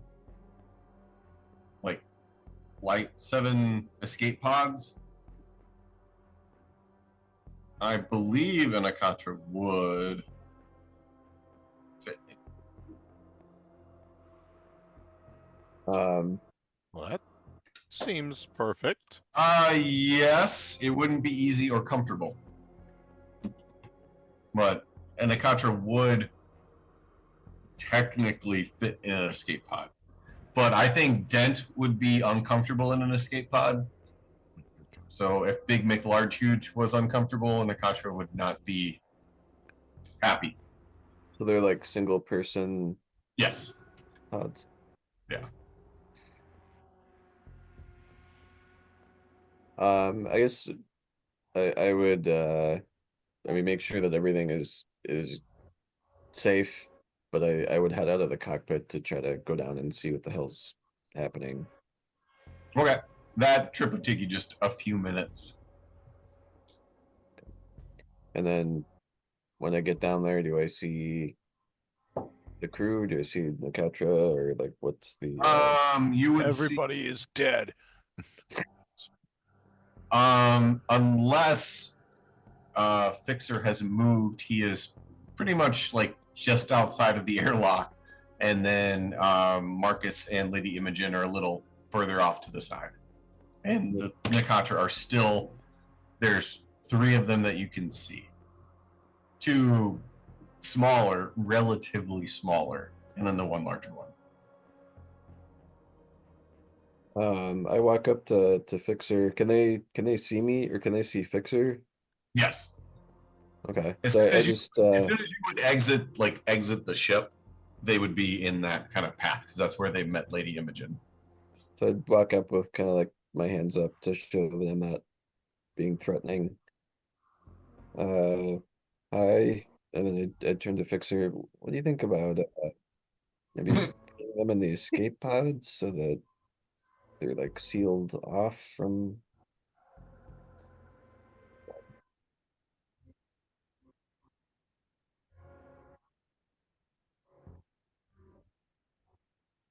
Eldest.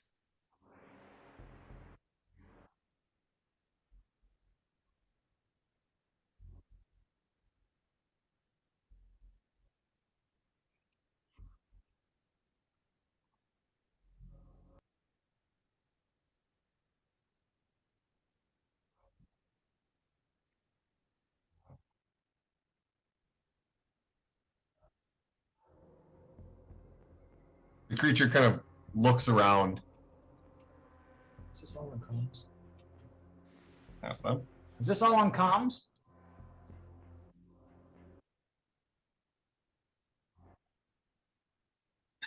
Hey, spitballing.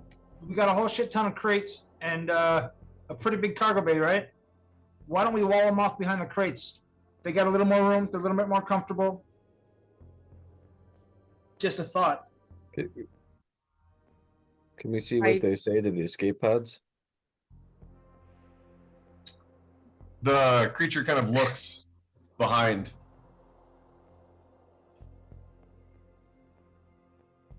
Tight spaces, harder to control, but possible. How many?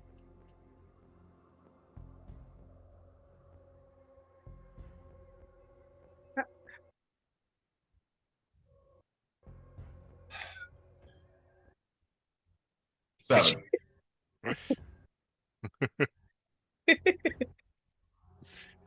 No numbers. Two clutch Nakatra. Two clutch in pack. Two clutch not wild.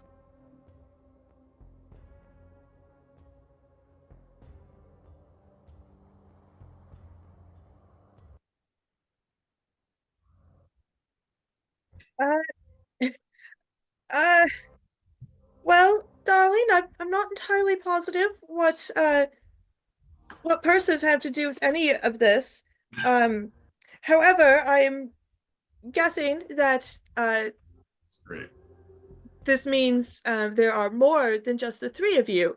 My apologies for making assumptions. I understand what that does to everybody in the room. Um,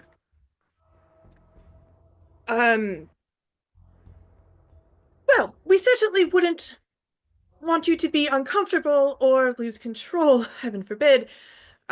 So let's I like the crate idea. Let's make you a little room of your own in here, so you can be as comfortable as possible given the situation, and Wait, not how many are there? a clutch, of course. Oh, I don't know what purses have to do with this, but That's maybe what I I can said. scratch out how many there are. I mean, they got fingers, right? Can they count on fingers, or can they like make scratches on a railing on how many there are?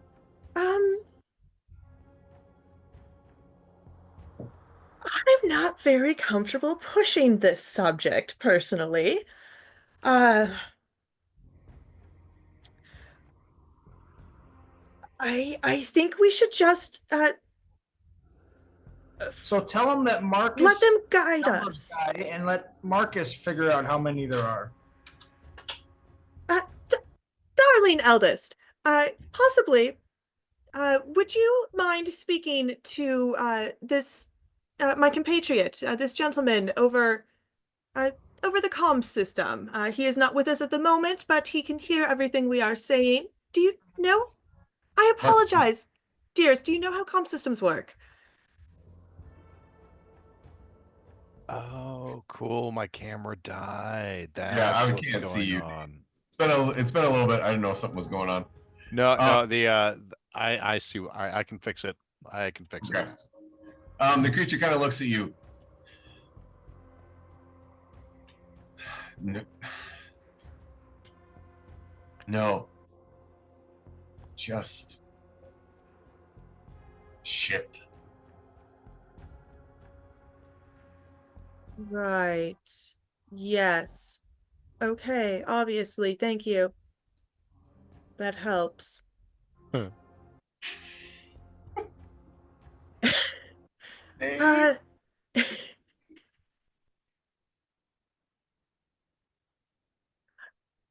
yeah, I say, well, I say let's work together to make sure that you and your pack will have enough room, dearest eldest, First, and everything will just it will be fine. Everything's gonna work out. It'll be good.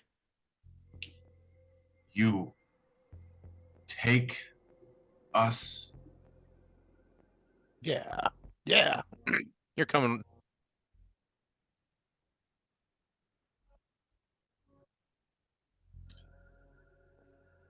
Pack. Pack. Sick. You Most, help.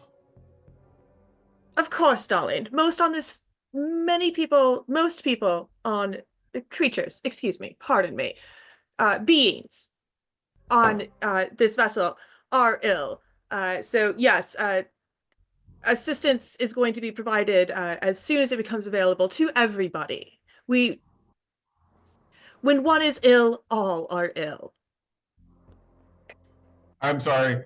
I love the I way ain't you're sick. playing the just social awkwardness and uncomfortableness in this situation. It's great. So the creature kind of turns around and just makes a very low guttural sound and raises its hand. The two Nakatra that were beside it stand up and begin walking towards Imogen, and then you see from behind the creature others begin to materialize, and they're walking towards the ship. And there are the two initially, then you see three more, and as you see two after that, the leader show pack safe place on ship. Oh, And then after that, you see two more materialize behind her and begin to walk up. So there's a total of 9, and then her. Oh, that's my guess was a clutch was 20, so I'm wow. Less off than I thought I was. Yeah, that's I will take So the 10. creature actually points at Egregious, since you are the closest one to the door, show Pack safe place. Well, I guess make yourselves comfortable in the cargo hold over here. And we're going to what's your name again? Marcus, I think, is going to help wall you off with some crates so that your pack is safe. So, Tammy, Yeah.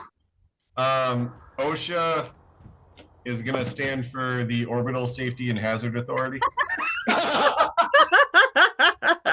And the local joke is going to be that OSHA really stands for only sometimes helps anyone.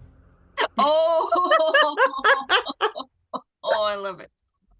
So OSHA is now officially canon, a thing in the Third Horizon. Beautiful, beautiful.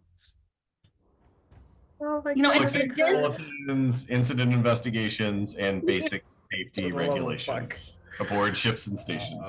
This is the So, kind of yeah, it's quality canon now, content I'm I'm sorry. signing Creativity up is for. not super high, but if you tell him a rule, he will follow that rule. Yep. Gotta know that one. All right. So, did we all roll initiative? Yes, we did. No. Okay. So the Nakatra are flowing onto the ship. Yeah. Gonna kind of join, Uh, I guess, them and start moving the crates around to give them their little area that hopefully won't stand out too much as being their own little area. The obvious place where the werewolves are. Right? Like avoiding the werewolves here sign.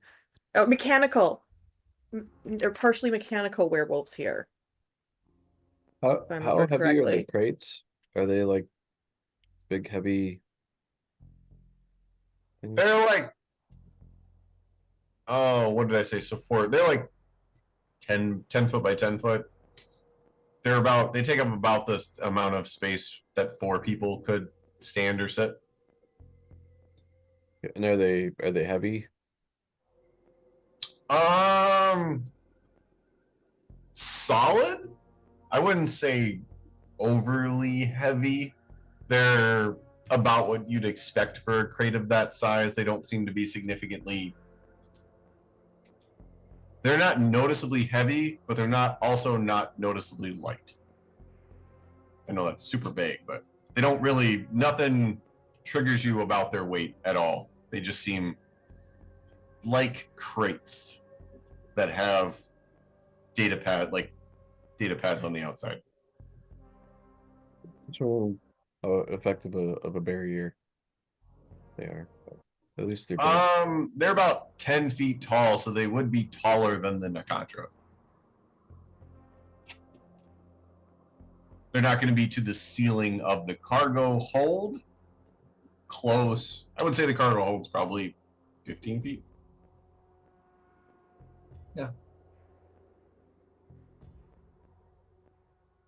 All right. So the Nakatra make their way on board. There are 10 Nakatra, which is 20 of the 100 people you can get on there. There's 8 crates, which is 40 of the 100 people you can get on there. So that is 60 of the 100 people you can fit on this escape pod. Or escape ship. Mm-hmm. And do we know how many people are coming with Bill? We're Job of the Hut. Did you just say Shabba the Hutt? He did. That's fucking fantastic. You've clearly not been watching the In-Session chatters. I turn off Discord while we're playing because all I hear is the dings. I don't have like the bandwidth to be able to look at that and follow you guys, so I always save it for afterwards. My first rewatch is with the Discord chat, kind of on the side. Nice. From the med bay, Brother Ramas said he was only able to fit half of them to come, so that would be 30. Hey, perfect. And the chapel has 20. Oh. Or 10 and over. you are 6. We can fit So everybody. we're 16 over. So yes, that 14. currently, if everybody makes it, that would be 56. And that's 30, probably yeah. not including stuffing the escape pods with people. The 100 people you can fit on there would just be in the cargo holds. Oh, so the crew doesn't count because we can sit on the bridge. Wait. How many people can we fit uncomfortably? Like, Yeah. if y'all just sort of spoon a little, like, how many but- more? And what if we spoon a lot? Spooning within the Katra. Unmolested, you could fit 100 on there. Yeah, but Okay, but molested. the bridge is a I need place the molested you number. actually sit. So the 6 of us are good. We're still just 10 people. 10 spaces short. 10 spaces in the cargo hold, yes. Is there any other room or like I would. Okay, so I will say I'm not gonna go square by square. You can fit 7 people on the deck, on the bridge, Yep, and you can fit 100 other individuals in the ship somewhere. somewhere. We'll just lay it out like that. You have space for 7 people on the bridge and 100 individuals. How you want to lay out that space? So how many crates do we need to destroy? That's up to you guys. No, A crate is 6 5 people. So 5 2 people. crates. 5 We're good. I'm just I checking. the thought map. I thought we already had room with 10 to spare. No, we're 10 short. You have there's room for 100 people on the ship. You have 10 Nakatra, which takes up 20 people worth of space, so you have 80 spaces left.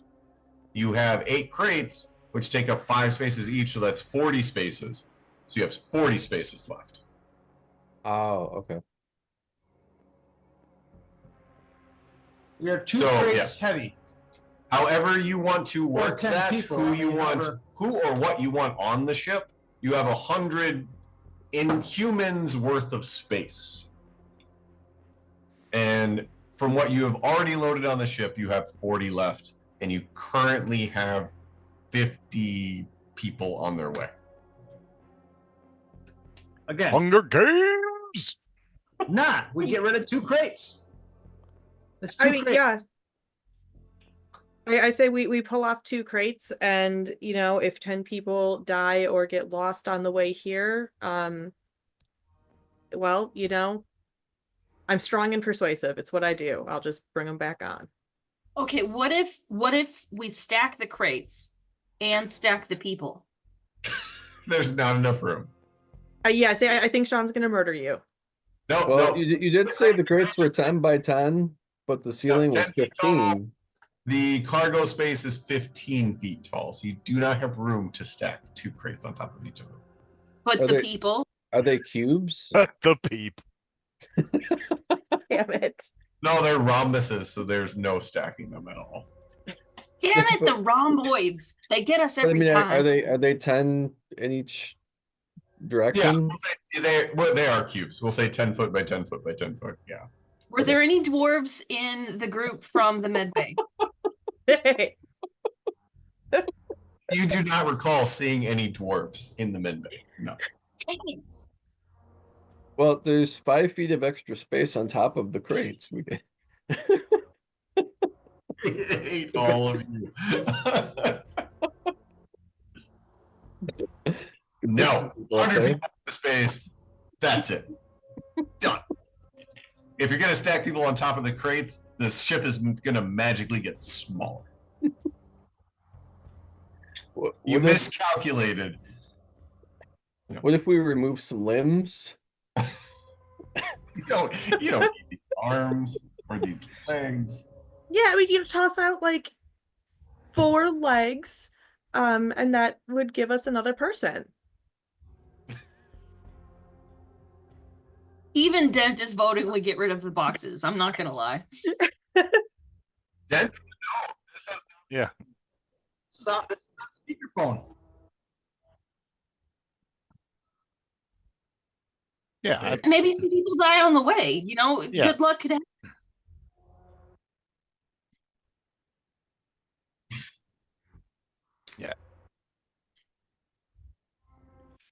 Yeah. I mean, like, so, like, how long would it take us to move two crates from the cargo hold to outside of the ship. Just outside the ship, yeah. 15 minutes. So Yeah. let's just wait and see. Like once everybody's here, if we need to make some room, we'll make the room that we need to make by removing boxes, and we'll have Miss Moneybags deal with it. Let's just have a general thing here. If each of you guys who are not currently at the cargo bays, if we hit a point where you are about 5-10 minutes out from reaching our location, and nobody has left your group, let us know so that we can start moving them out, so we can get off of this dying ship sooner. I'm gonna say that Dent probably checked in an annoying every 3 minutes with Fixer. So Fixer has a very accurate body count going into what's coming. Hey, that would have been helpful earlier. Knew I'd find it.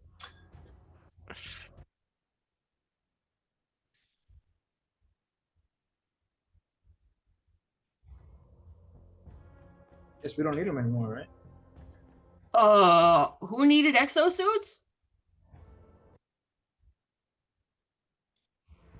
I don't need an We found exosuit. exosuits that are covered in fur and filled with creatures. That's I mean- just egregious. That is egregious. Dent had asked for the Dent and Shaba had asked for the exosuits. Shaba did, yeah. Yeah. Yep. To be I think Dent had already pushed him out of the airlock at that point. yes.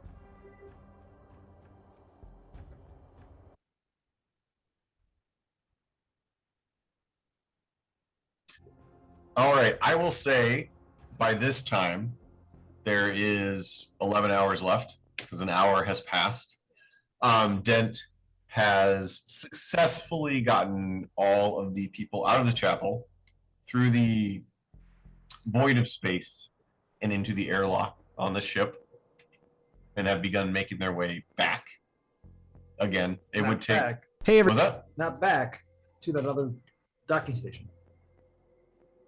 Right? Wherever you would tell, wherever Dent is taking them. Okay. Dent, do you remember where you're taking them? Nope. I would Yeah. definitely be taking them right back to the main place where the ship was. And I think along the way, Dent would like encourage them to do the thing from Monty Python where like they like, oh, we, oh, and like smack their heads or whatever. Like, P-A-S-U yeah, Domine. thank you, Nate. I knew You're I could welcome. count on you. Anytime. And I will say, Shaba, after about 30 minutes, you do get to a point about halfway down the ship where you do meet up with the group that is making their way from the med lab. They are being led slowly by Brother Ramos. Has all You this other stuff happened already? Just give me a timeline, because if it's only been 30 minutes, Dent's not done yet. No, it's been this at would- least an hour. Yeah, I would say you would meet up with them before the Nakatra thing would have happened, but Dent would not be done yet. So before Nakatra and before Dent. After Nakatra, before Dent. After Nakatra, before Because the Dent. Nakatra thing happened right about the time you left Dent, Got it. and that whole Nakatra situation probably took 20 minutes. So about the time that's So you getting would- finished up, I'm showing up with. Yes, but Dent is not. Dent is still shoring people back and forth. So I would say it's about half the time it took Dent to get all the people off, but about 10 minutes after the Nakatra situation is resolved and they are making their way onto the ship. Okay. They're making their way onto the ship. Yes, so I would say the whole Nakatra situation took about 20 Nakatra on the minutes. ship. I'm with the other group. Dent's You halfway are- done. Got it. Let's go. Yep. So Hey, you brother. would be walking down a corridor and you would obviously hear this group talking and making their way down. I just further. walk right up from behind them, through them, to wherever brother is. As you come up behind them, you do find you walk up right beside Kamani Bai, the Academy Dick. Oh, great.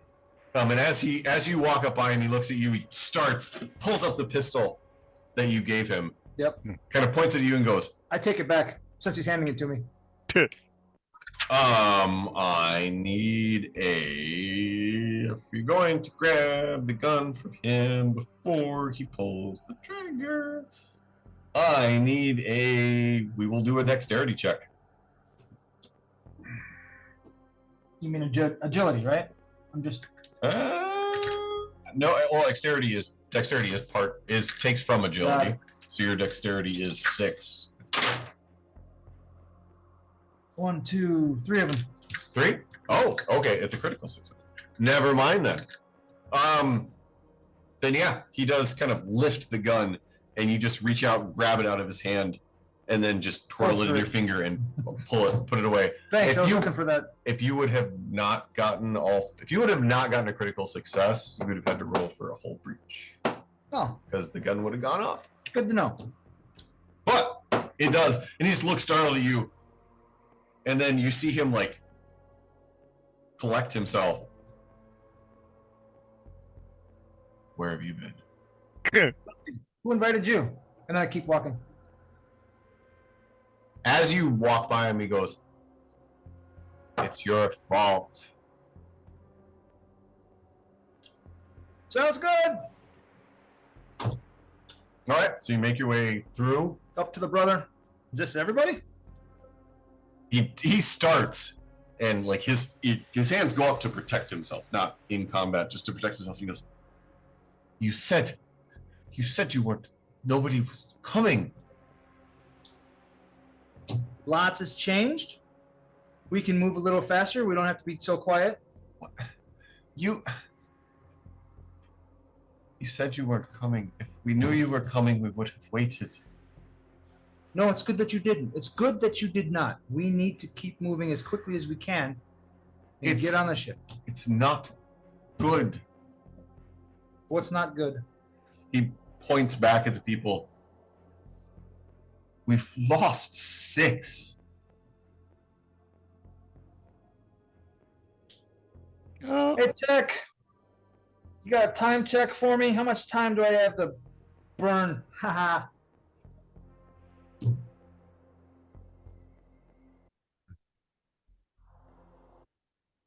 At this point, it would be 11 and a half. Well, but what's the minimum takeoff time before we have to take off? It's just a few minutes. Okay.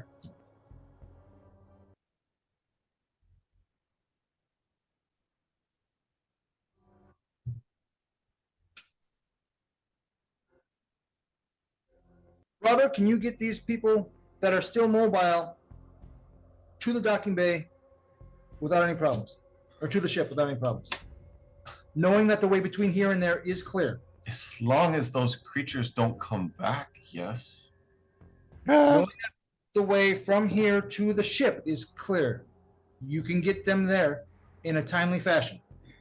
As fast as they can move. If you know that those creatures aren't in front of us and they don't come back, I can... They're not coming back. Convince them they've already lost people because of them. You guys want to get off this damn ship? He's addressing the crowd now. Loudly. He's not hiding it. You guys want to get off the ship? You need to move. Your way between here and the ship that you're getting on is clear. I need you to move as fast as you can. Give me a manipulation check. Okay. Before I say anything else, yeah? Just in general. Oh, that's not gonna good. That's not. I don't manipulate shit. Holy fuck, I got one. You got a 6? I got a 6. I got a 5 and a 6. You see that everybody looks absolutely terrified and exhausted. But they all, as you're talking, their shoulders... Yeah, their shoulders slouch. And they just kind of look at you. Between here and the ship, I need you to move as quickly as you can. I need whoever feels strong. I need at least 2. And there's the lieutenant, right? Oh, you It's mean a the lieutenant. academy dickhead? Yeah. He's in the back, yeah. Okay. You're coming with because you're able-bodied. I need 3 people and myself. We're going back for those 6. I will not have any arguments. I have all the guns. And again, there's nothing between you and the ship other than me. Motivate yourselves. Move forward. Get there. Get on that ship safe. And I'm going to go back for your companions. You do see, did you say 3 total? Or Yeah, Kamani Vai and 2 are able-bodied and... you do see 2 of the least sick men kind of turn and walk towards you. Kamani Vai from the back walks up. We've already been attacked by Nakatra on our trip. I'm not leaving these people to you. You've abandoned them once. Who says you actually know what's up ahead of us? We will go. If you want to take them back, go ahead. But I will lead these people safely. Look, man, I don't have anything against you, but you're really causing problems right now. I'm going to give you an option. Forget who you are, forget the situation that you're in, and understand that if you don't follow my fucking commands, I'm going to put a bullet in your head now. Your choice. Right now, come with me, follow commands. You can reprimand me, you can sue me, you can throw me in a fucking brig after we get off this ship. He steps back and puts his arms wide. Are you going to listen to this man who left you? Do I need to 6 roll an initiative before I shoot? in a minute? Yeah. Okay. In a minute. You were going to listen to this man who abandoned us, who let 6 of your friends die to those creatures over the walk instead of coming to the med bay to help you, and now he says it's okay? Are you going to let him lead you into slaughter again? Do I have to let him keep talking? I will say he got that out. Okay. And then if you want to roll initiative, you can. Will do. Yeah.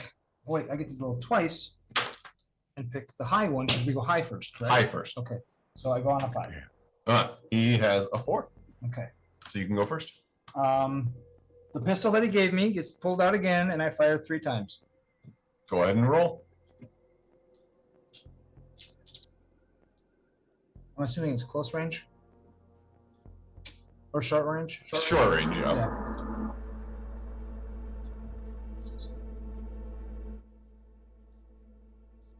Hold on. So I need to roll 2 of these twice. Or can I borrow just 2 of these? Yeah, you can borrow those. 1, 2.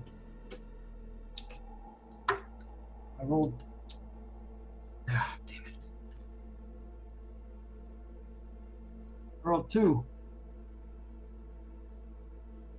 So I hit or no? If you get a 6, you hit. He rolled for his armor and got 1 6, so it's reduced. Okay. All right, so I got 1 success, but it's a hit, which is an auto crit injury when attack hits, regardless of penetrated, cover, or armor. Okay. Then you roll on the critical hit table. So I need you to, you rolled 2 6s for the critical hit table, and then I need you to roll an additional 6 completely separately. Completely separate. For something different. Roger that. It's going to be a 66. Or a 66, because I got that thing where I can reverse them. Yes. Let me double check on what that is. Where is the rollable? There you go. Rollable tables.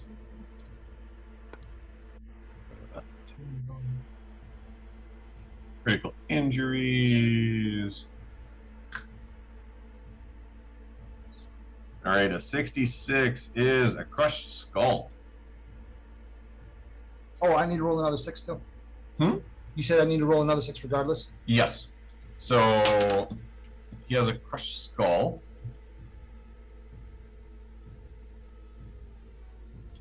And what did you get? A 2.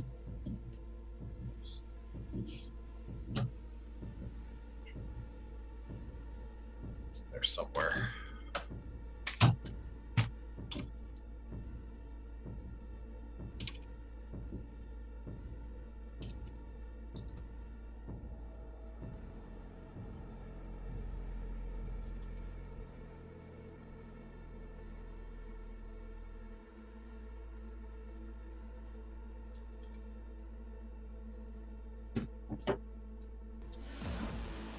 had this written down somewhere. Sorry.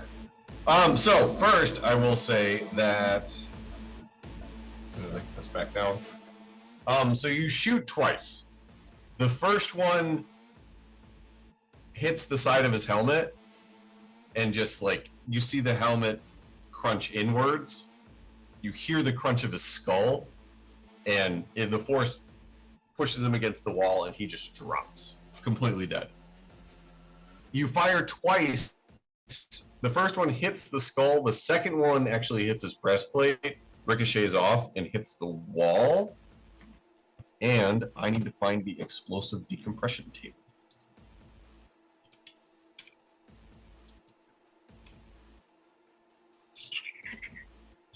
So, bear with me for just a moment. That's good. It gives me an opportunity to sass Bill. I love how the DM said, "Oh wow, if you hadn't rolled that, he would have shot the gun, and you would have had some explosive decompression stuff." And then you get the gun back, and then you shoot it. Yep. Absolutely. Classy. And you were saying you wanted 3 of them to go get the others. Did you mean the 6? What did you say, Lars? I was just asking Bill, you wanted 3 of them to come with you to go save the others. Was that the 6 that he mentioned? Yeah, because they said we left behind. Oh, because I thought he said they were lost, which I thought was a euphemism for dead. Same. Me too. Right, and now that's what his buddy, that's what the cadet just said. Yeah, he said that they were killed by the Nakatra. But 2 people already walked forward, so I was already under the impression that they were still possibly alive. We're gonna go get them. But now that things are becoming more clear. There we go. 13.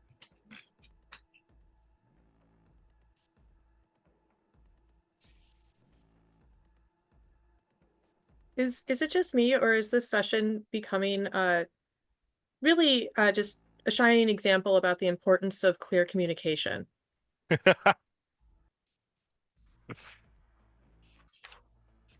Yeah. Hi. We need to work on that maybe. I'm sorry, what was that? That wasn't clear. Whatever you were trying to communicate there. Nice. I'm sorry, I thought I knew where this is. There we go. Page 99.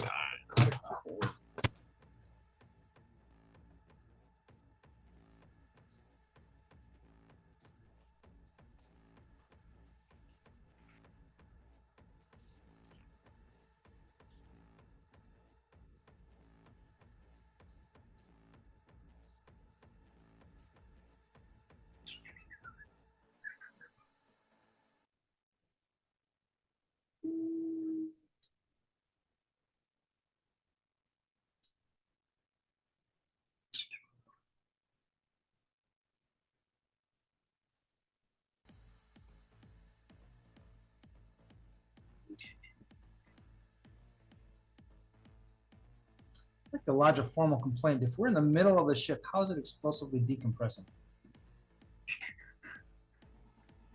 Because guns and spaceships tend to not mix very well. Fast-moving projectiles. Think top to bottom wise. Not necessarily a barrel shaped. It's more very tall. And it specifically says anytime firearms go off in the ship, there is a chance of explosive. Okay. The rule book specifically calls it that.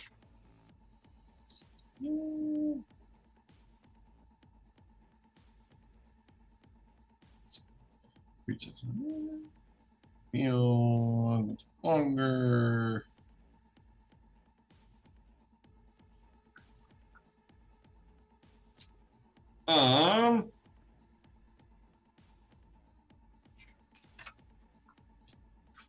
Okay, so the bullet pierces the hull. You do have decompression for a short time before Suleiman is able to put the ED field over it. You do lose a decent amount of oxygen, and 3 of the people do collapse unconscious. Nobody else dies, but you do have 3 unconscious individuals laying on the floor now, as well as the dead Kamanibai. Did I hear you just made room for crates? That is one way. That is one way to No, clear only things one out. person. No, only one person. But I was actually wondering, like, does that mean that we have less room for crates because Sean specified standing or sitting, and now these folk are laying down? Hold on. Let me play this out, and then we'll argue that part. Okay, so dude's dead. He is. Shiva looks around and says, anyone else want to delay me getting the fuck off the ship with as many of you as I can? Everybody is looking at you wide-eyed and shocked. Nobody says anything. Now I need the 2 that just stepped forward, volunteered to go get these people. That lump of shit over there just made it sound like the 6 people were dead. Are they dead or are they alive and they're just waiting for help? So Brother Ramos steps up slowly, his face just white. He's staring down at Kamanibai. There were 30 that left the med bay. We were attacked by Nikatra twice, and they took 6 total. We were 30, then we were 24, now we are 23. Yes, that's good math. Are those 6 alive or are they dead? The creatures took them. I don't know what they do with them. Fuck. Okay, let's get you guys to the ship. Now, does anyone need help moving forward? He looks at the 3 unconscious. The 2 able-bodied guys, are they still here? They're standing beside you. Can you guys help me? Each one of you take one, I'll take one. Let's go. They look at you, look at Brother Ramos, and he just do what he says. And they all just kind of slump shoulders, reach down and So I grab the grabbed the bodies. 3rd and I dragged him along or help him. I mean, he's unconscious, right? They're on dead weight, yeah. Okay. How heavy? Well, it'll be. I will easier- say you could carry 1 person, Okay. and you would probably need 2 to carry each additional person, just because they're so Do we have weak. 2 other people that end up helping carry him? Yes. All right, cool. I'll stay near the back. Brother Ramos can lead us forward and make as much speed as possible. They begin to make their way. Fantastic.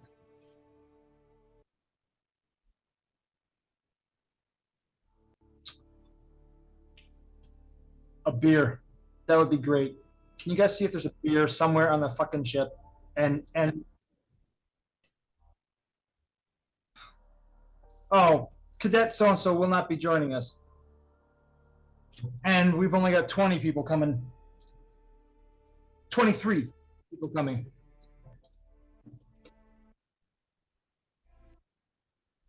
Yeah. Oh. Do you think they like Nakatra or maybe dislike Nakatra, the people that are Are you actually asking that on the channel? Yeah. Yeah, they just said they were attacked twice on their way here. They lost 6 people on the way. I don't think they really want to see these things. So let's get everyone on the ship and get out of here while we still can. And are you prepping them for that, or we're just gonna Maybe once we get to the ship and then they can make that final decision. Because at that point, I'm making my decision to step on the ship. Okay. Good. I mean, I agree with that statement. Yeah, Hey, this has crew anyone definitely heard that seems from- like it's pretty plan fluid. It's like Has anyone Yeah, heard back from Dent? Or I'm sorry, he wouldn't say that. Has anyone heard back from Gigantor? Is everything going okay there? Can Dent? I would say this is about halfway through Dent's spacewalking back and forth. Sure, but can Den hear it? Yeah. We're great! Things are great. We're in space. Thank you, Gigantor. It's good to know at least one thing is going kind of right. OSHA would not approve. I said kind of. And continue about shepherding my new flock. All right. I would say you guys would get to the docking bay right about the time Dent was all done. About that half-hour mark. Okay. So Dent is done with his spacewalk. The crates and Nikatra are loaded onto the ship. And Yay. Shaba and the 23 other people have finally made it to the docking bay. Dent, you're good to go. We're on our way to you. Wait, are we on the way to You just got to the docking bay. Got it. Like you are arriving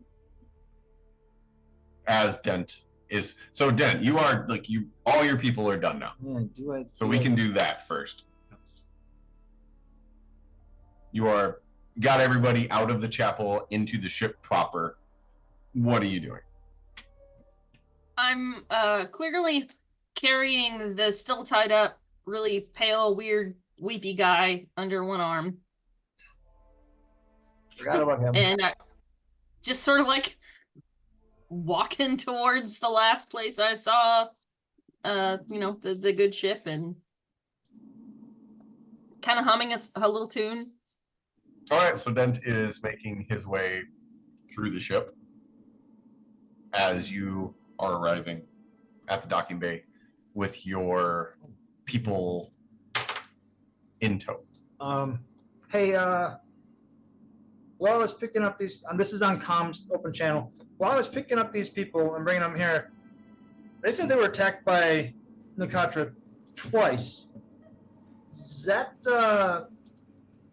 our cargo? Or something else?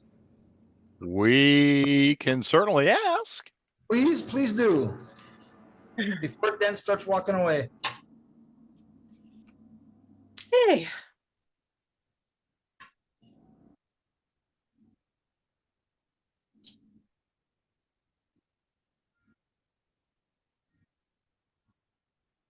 Thank you.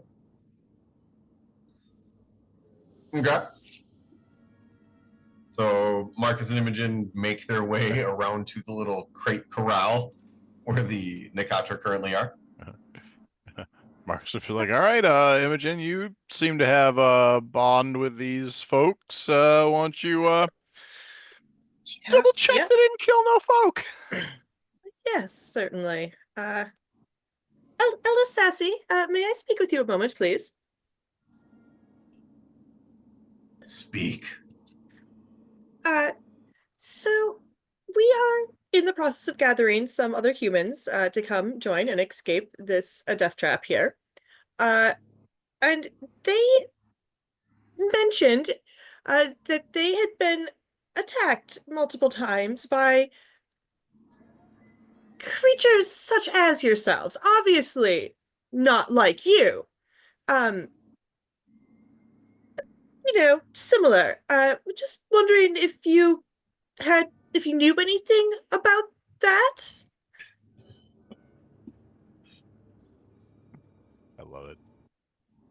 She reaches up and the long fingernail taps on the metal collar around the neck.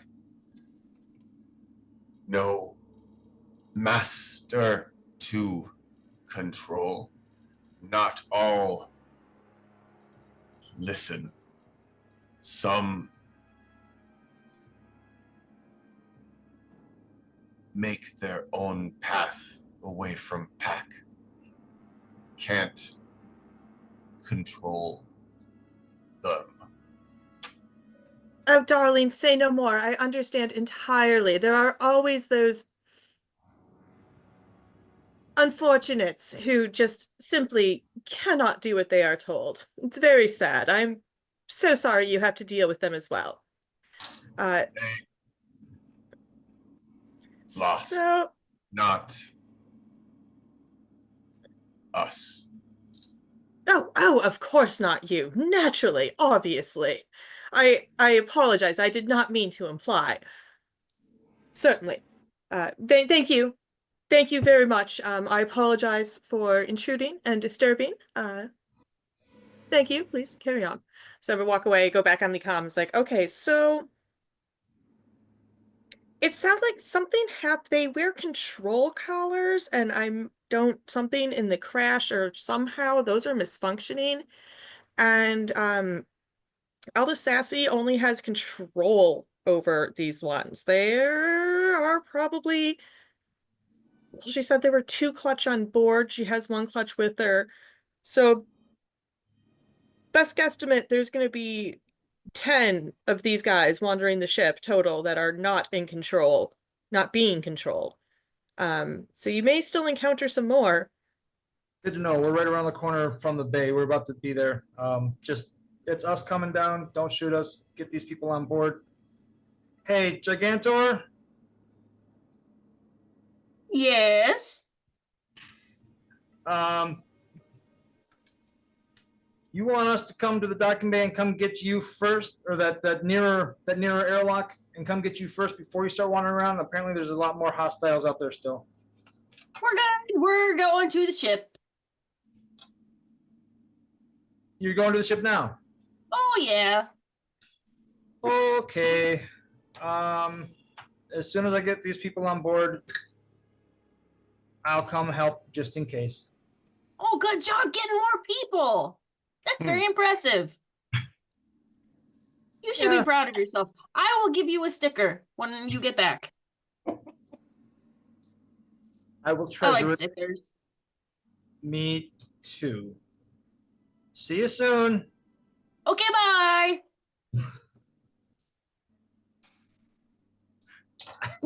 I will get these people on board and then talk without comms to the rest of the troop.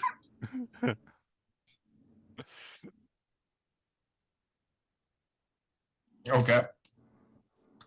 I like how it's a pen. Well, I mean, Yes. So Fixer is at the Nakatra pen.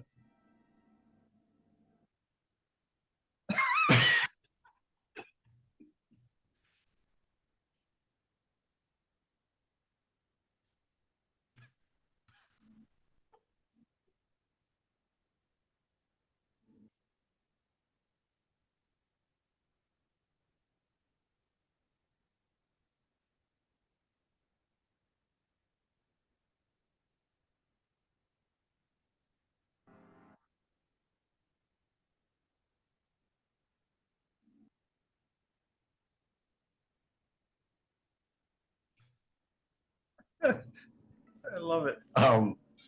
The leader looks at you, holds out the giant claw. We need to eat. We not bother others if they stay away.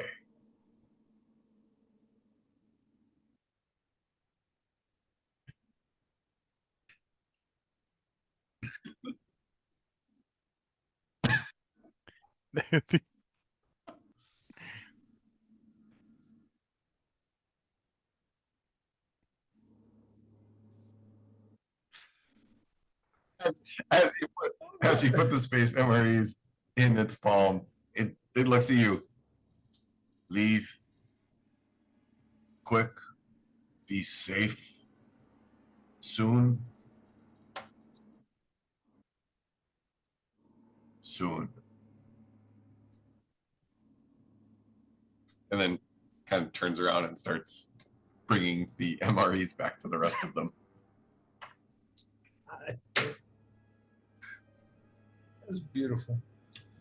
Oh my God, I'm so embarrassed. I didn't think about feeding them. My mother would be so disappointed in me. Oh my God, my etiquette teacher. She was right. Gonna wrap your knuckles. Imogen just has a total meltdown. Oh no. All right, so the group is going to make its way to the airlock. And slowly onto the ship. How Does about anyone quickly onto the ship? As fast as they can. Onto wherever they are shown to be. all right, Anywhere This but is where Bill's the group.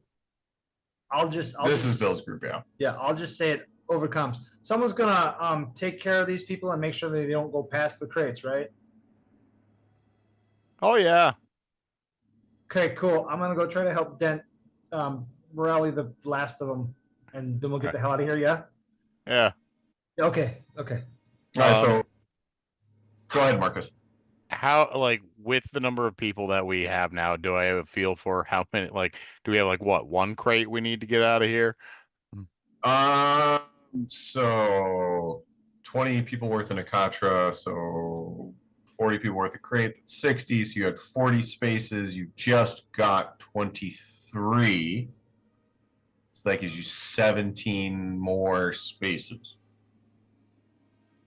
And there's how many people? And Dent is on their way with 20. Okay, so but they're not here yet, so we'll wait. Gotcha. They are not there yet. As the group makes its way onto the ship and Marcus comes to show them where to go, you do notice that every single one of them like hugs the wall away from you as you come to greet them. And they slowly make their way wide around you as you point them where to go. Great. Yeah. Hey, no. Good to see y'all too. Happy to save you. Just, working overtime to save you very appreciative people. So yeah, you point where they're going. They kind of move to like kind of huddle in whatever corner is closest to that section of the cargo bay.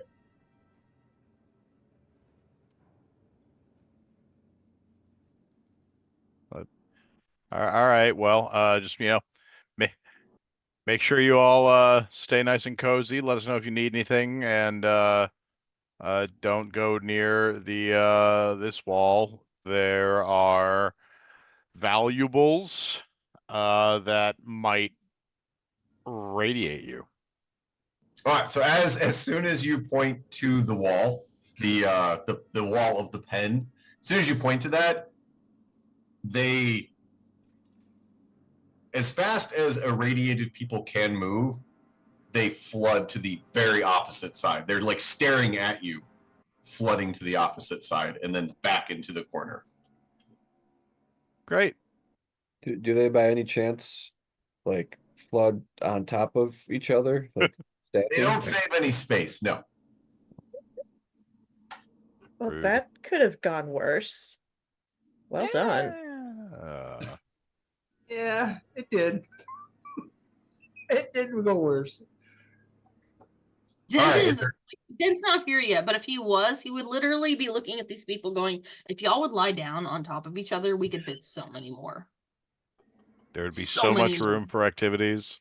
I know. Is the person that hired us to bring these crates on, are they part of that group? Yes. Okay. Yes, Maven Moneybags is among them. Maven Moneybags.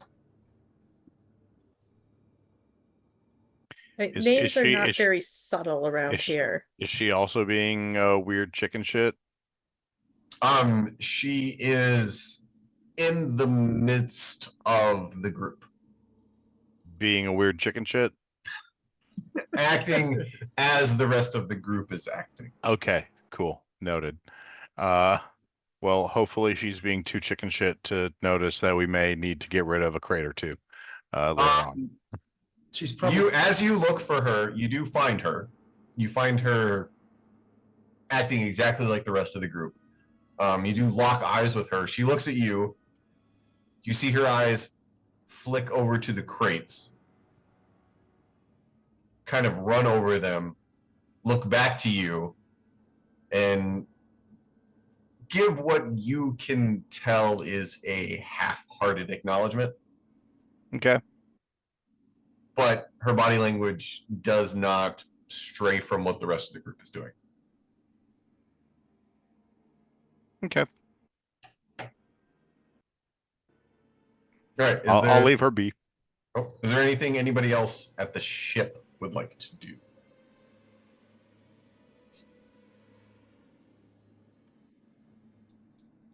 Then I will also, let's see. So that would be 11 hours. At about 10 and a half hours till disintegration, Saba would meet Dent and the 20 survivors en route. Oh, hello! Hello. Hey! And then I hold up the guy that's like sobbing and weirdly pale and held up with rope. This guy's weird, but everyone else is great. Did you break him? Oh no, he was broken before I got here. It was weird. Okay. Any other problems? No, we're good. Cool. Just so you're aware, there are about 10 of those other things running around that we got to worry about. But I made it from here to the ship without seeing anything. With any luck, we won't see anything on the way. Let's just keep moving, get to the ship, and get the heck out of here, yeah? Heck yeah. And then he starts singing, but just keep swimming. Yep. Like Dory. Yeah. Nice. Yep. Hey, fantastic job getting them over here. I really appreciate their work. I'm really good at, stuff. Wish I was. Let's get out of here. I'll take point. I'll go first. Thank you for clarifying. That was confusing. Sorry. Sometimes I forget. Not everyone understands the... Right, I'll be up front. I walk back. I lead the troop back. All right. So as you guys begin to make your way back, Making our way. no No initiative. No initiative. initiative, but over the comms, Oh, shit. a loud voice, not only over your personal comms, but over the ship comms as well. You do hear Solomon. You hear a... Let me see. Do I have that here still? Hold on. We hear Solomon? Hold on. I thought we had... You do, but he still has access to the ship.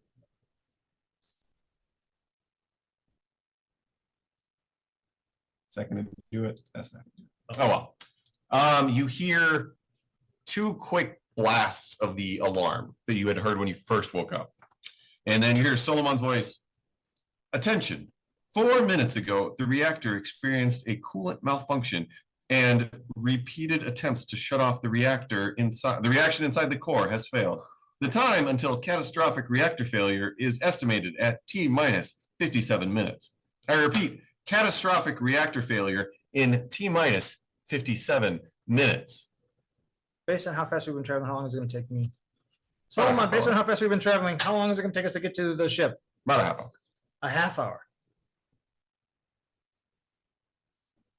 Based on Fly Guy moving the ship to the nearest airlock, how long would it take for him to get to us before? Would that be faster?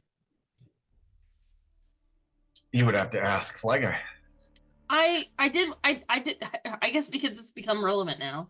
I thought it only took me like an hour to get those folks to my side, and now it's like 12 hours later almost. No. The reactor is about to go nuclear.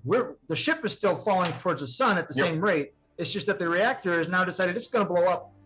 Okay. I thought I'd heard that we were farther along in the timeline. That's fine. No, there is a cascade. There's a failure of the coolant magnetic malfunction. field. Oh. Yep.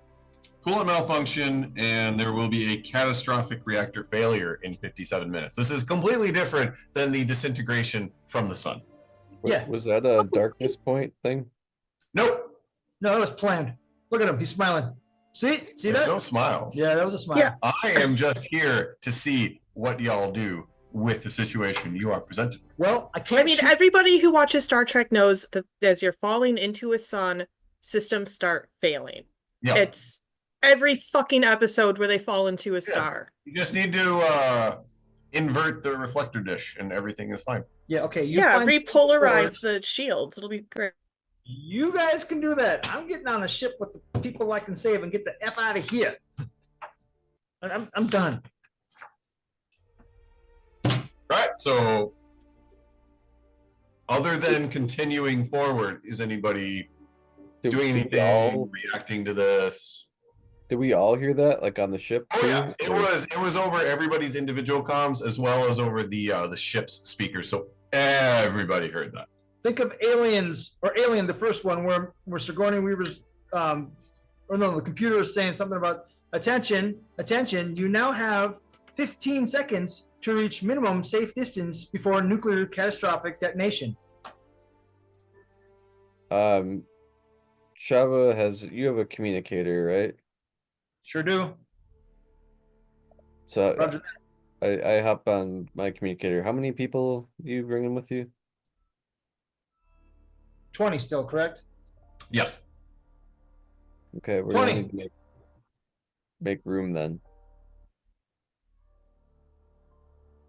All right. Um, What do you mean make room? What the hell's going on? We don't have. We are gonna be 3 people short if we don't get rid of a crate. 3 people too many? Yeah. It's 3 people space is we're short on 3 people's space. Fuck's sake. Someone else make that call. People good, crates bad. Yeah, we totally already solved this. We're pulling off a crate.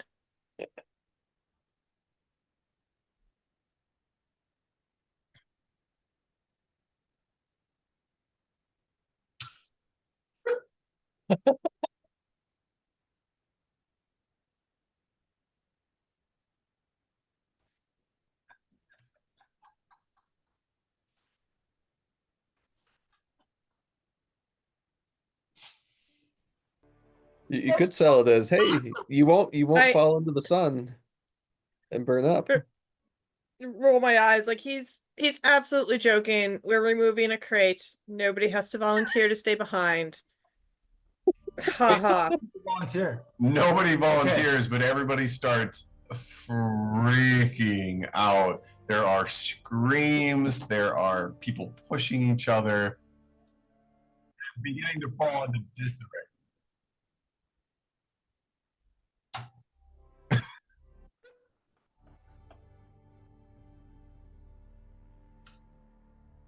I keep walking with Gigantor and 20 people. You tell me what happens.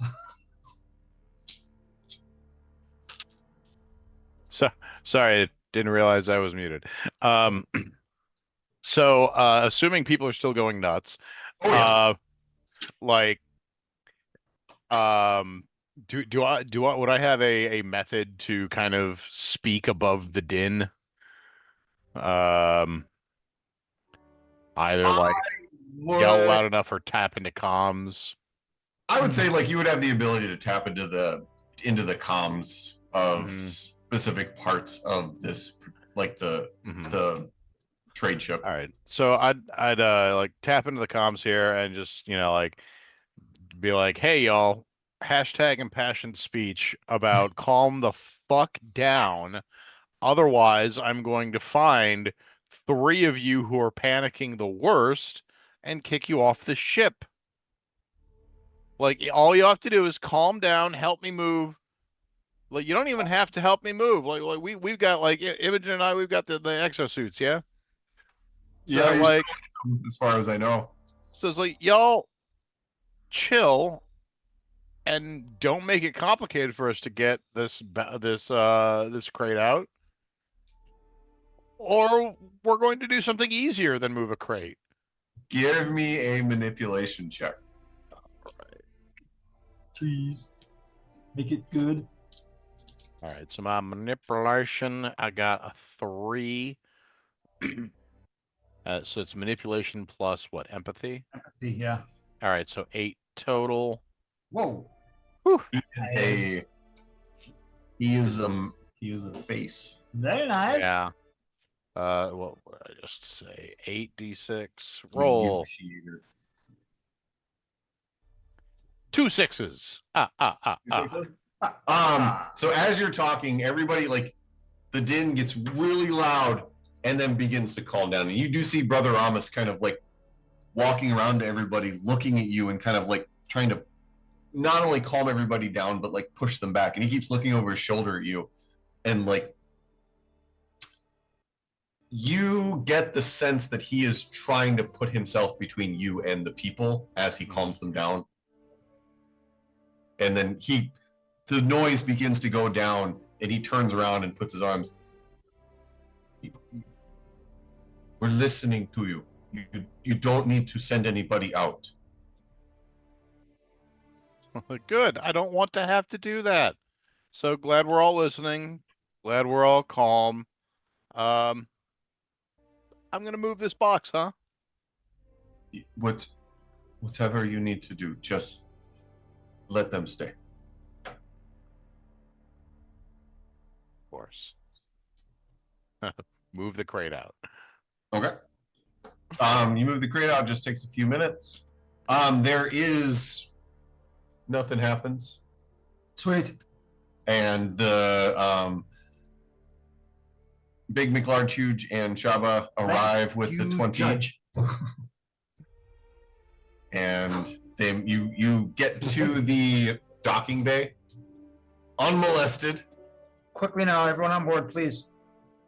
They make their way as fast as they can, minus the one that. Has to be carried. Yep. Is he still crying? He has been quietly sobbing the entire time. Look, we're getting on the ship. Are you happy now? He just cries louder. He just gives a big sob. As soon as I see that they're coming over, I rush back to the cockpit to do whatever final things need to be done, and then wait to hear that everybody's on board. As soon as the last person's on board and Dent is safely checking on all the passengers or whatever he's doing, I'm sealing the door and getting on the comms. We are locked here. Anything else need done? Let's get the hell out of here. Music to my ears. All right. So, you do disengage from the Ghazali, manage to turn, make your way away from the ship as it continues to fall into the star.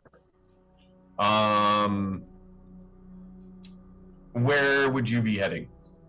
Just making sure I know. Away from the ship and the sun. I don't know that did we have I don't really remember. Did we have a planned destination? Is there like a gate that we would want to, or we can't really go through a gate though, right? Because No, we really should. That's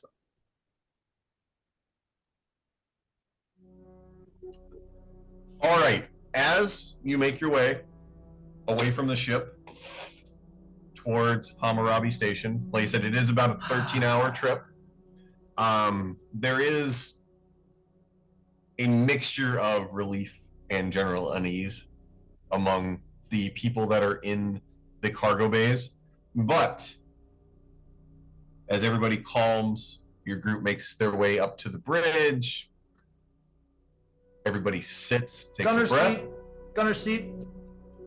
Imogen,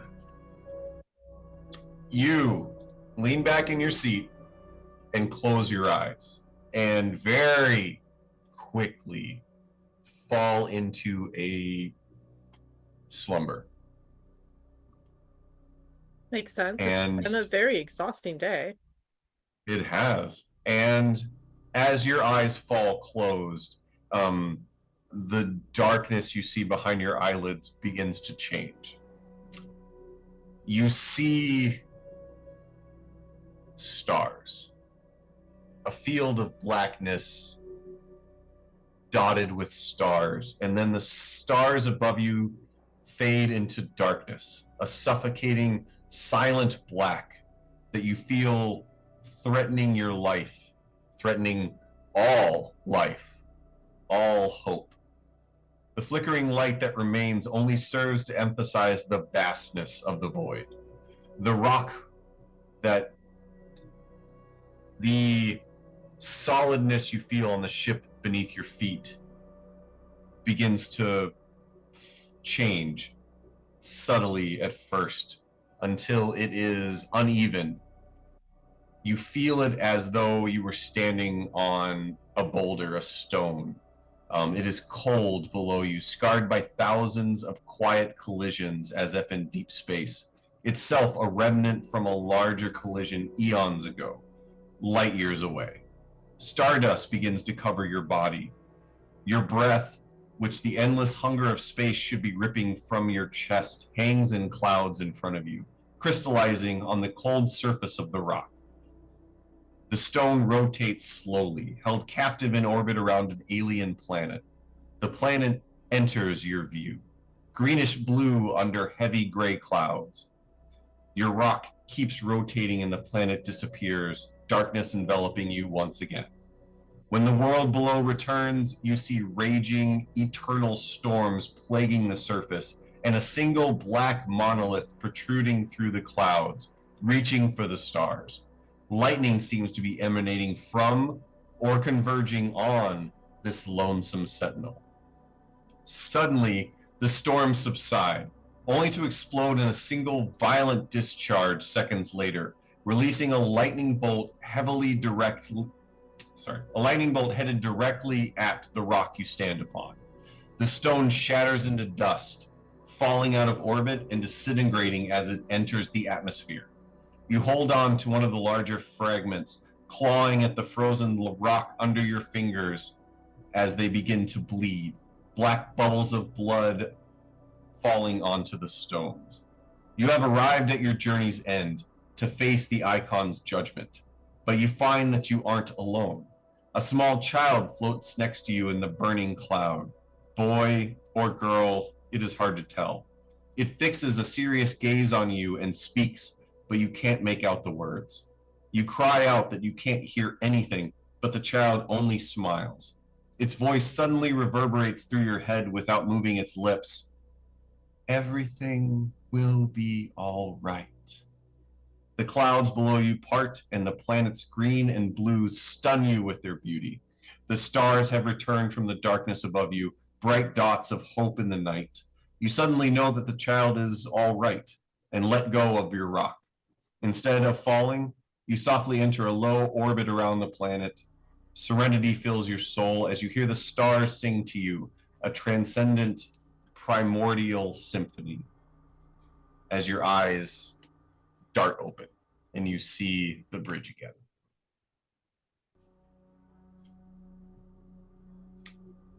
I want to imagine that as Imogen comes to from this, Dent is in the middle of telling just a ridiculous over the top version of part of their adventures, either on the ship that either from like something that nobody knows about, or somebody's like, yes, Dent, we were all there, we know.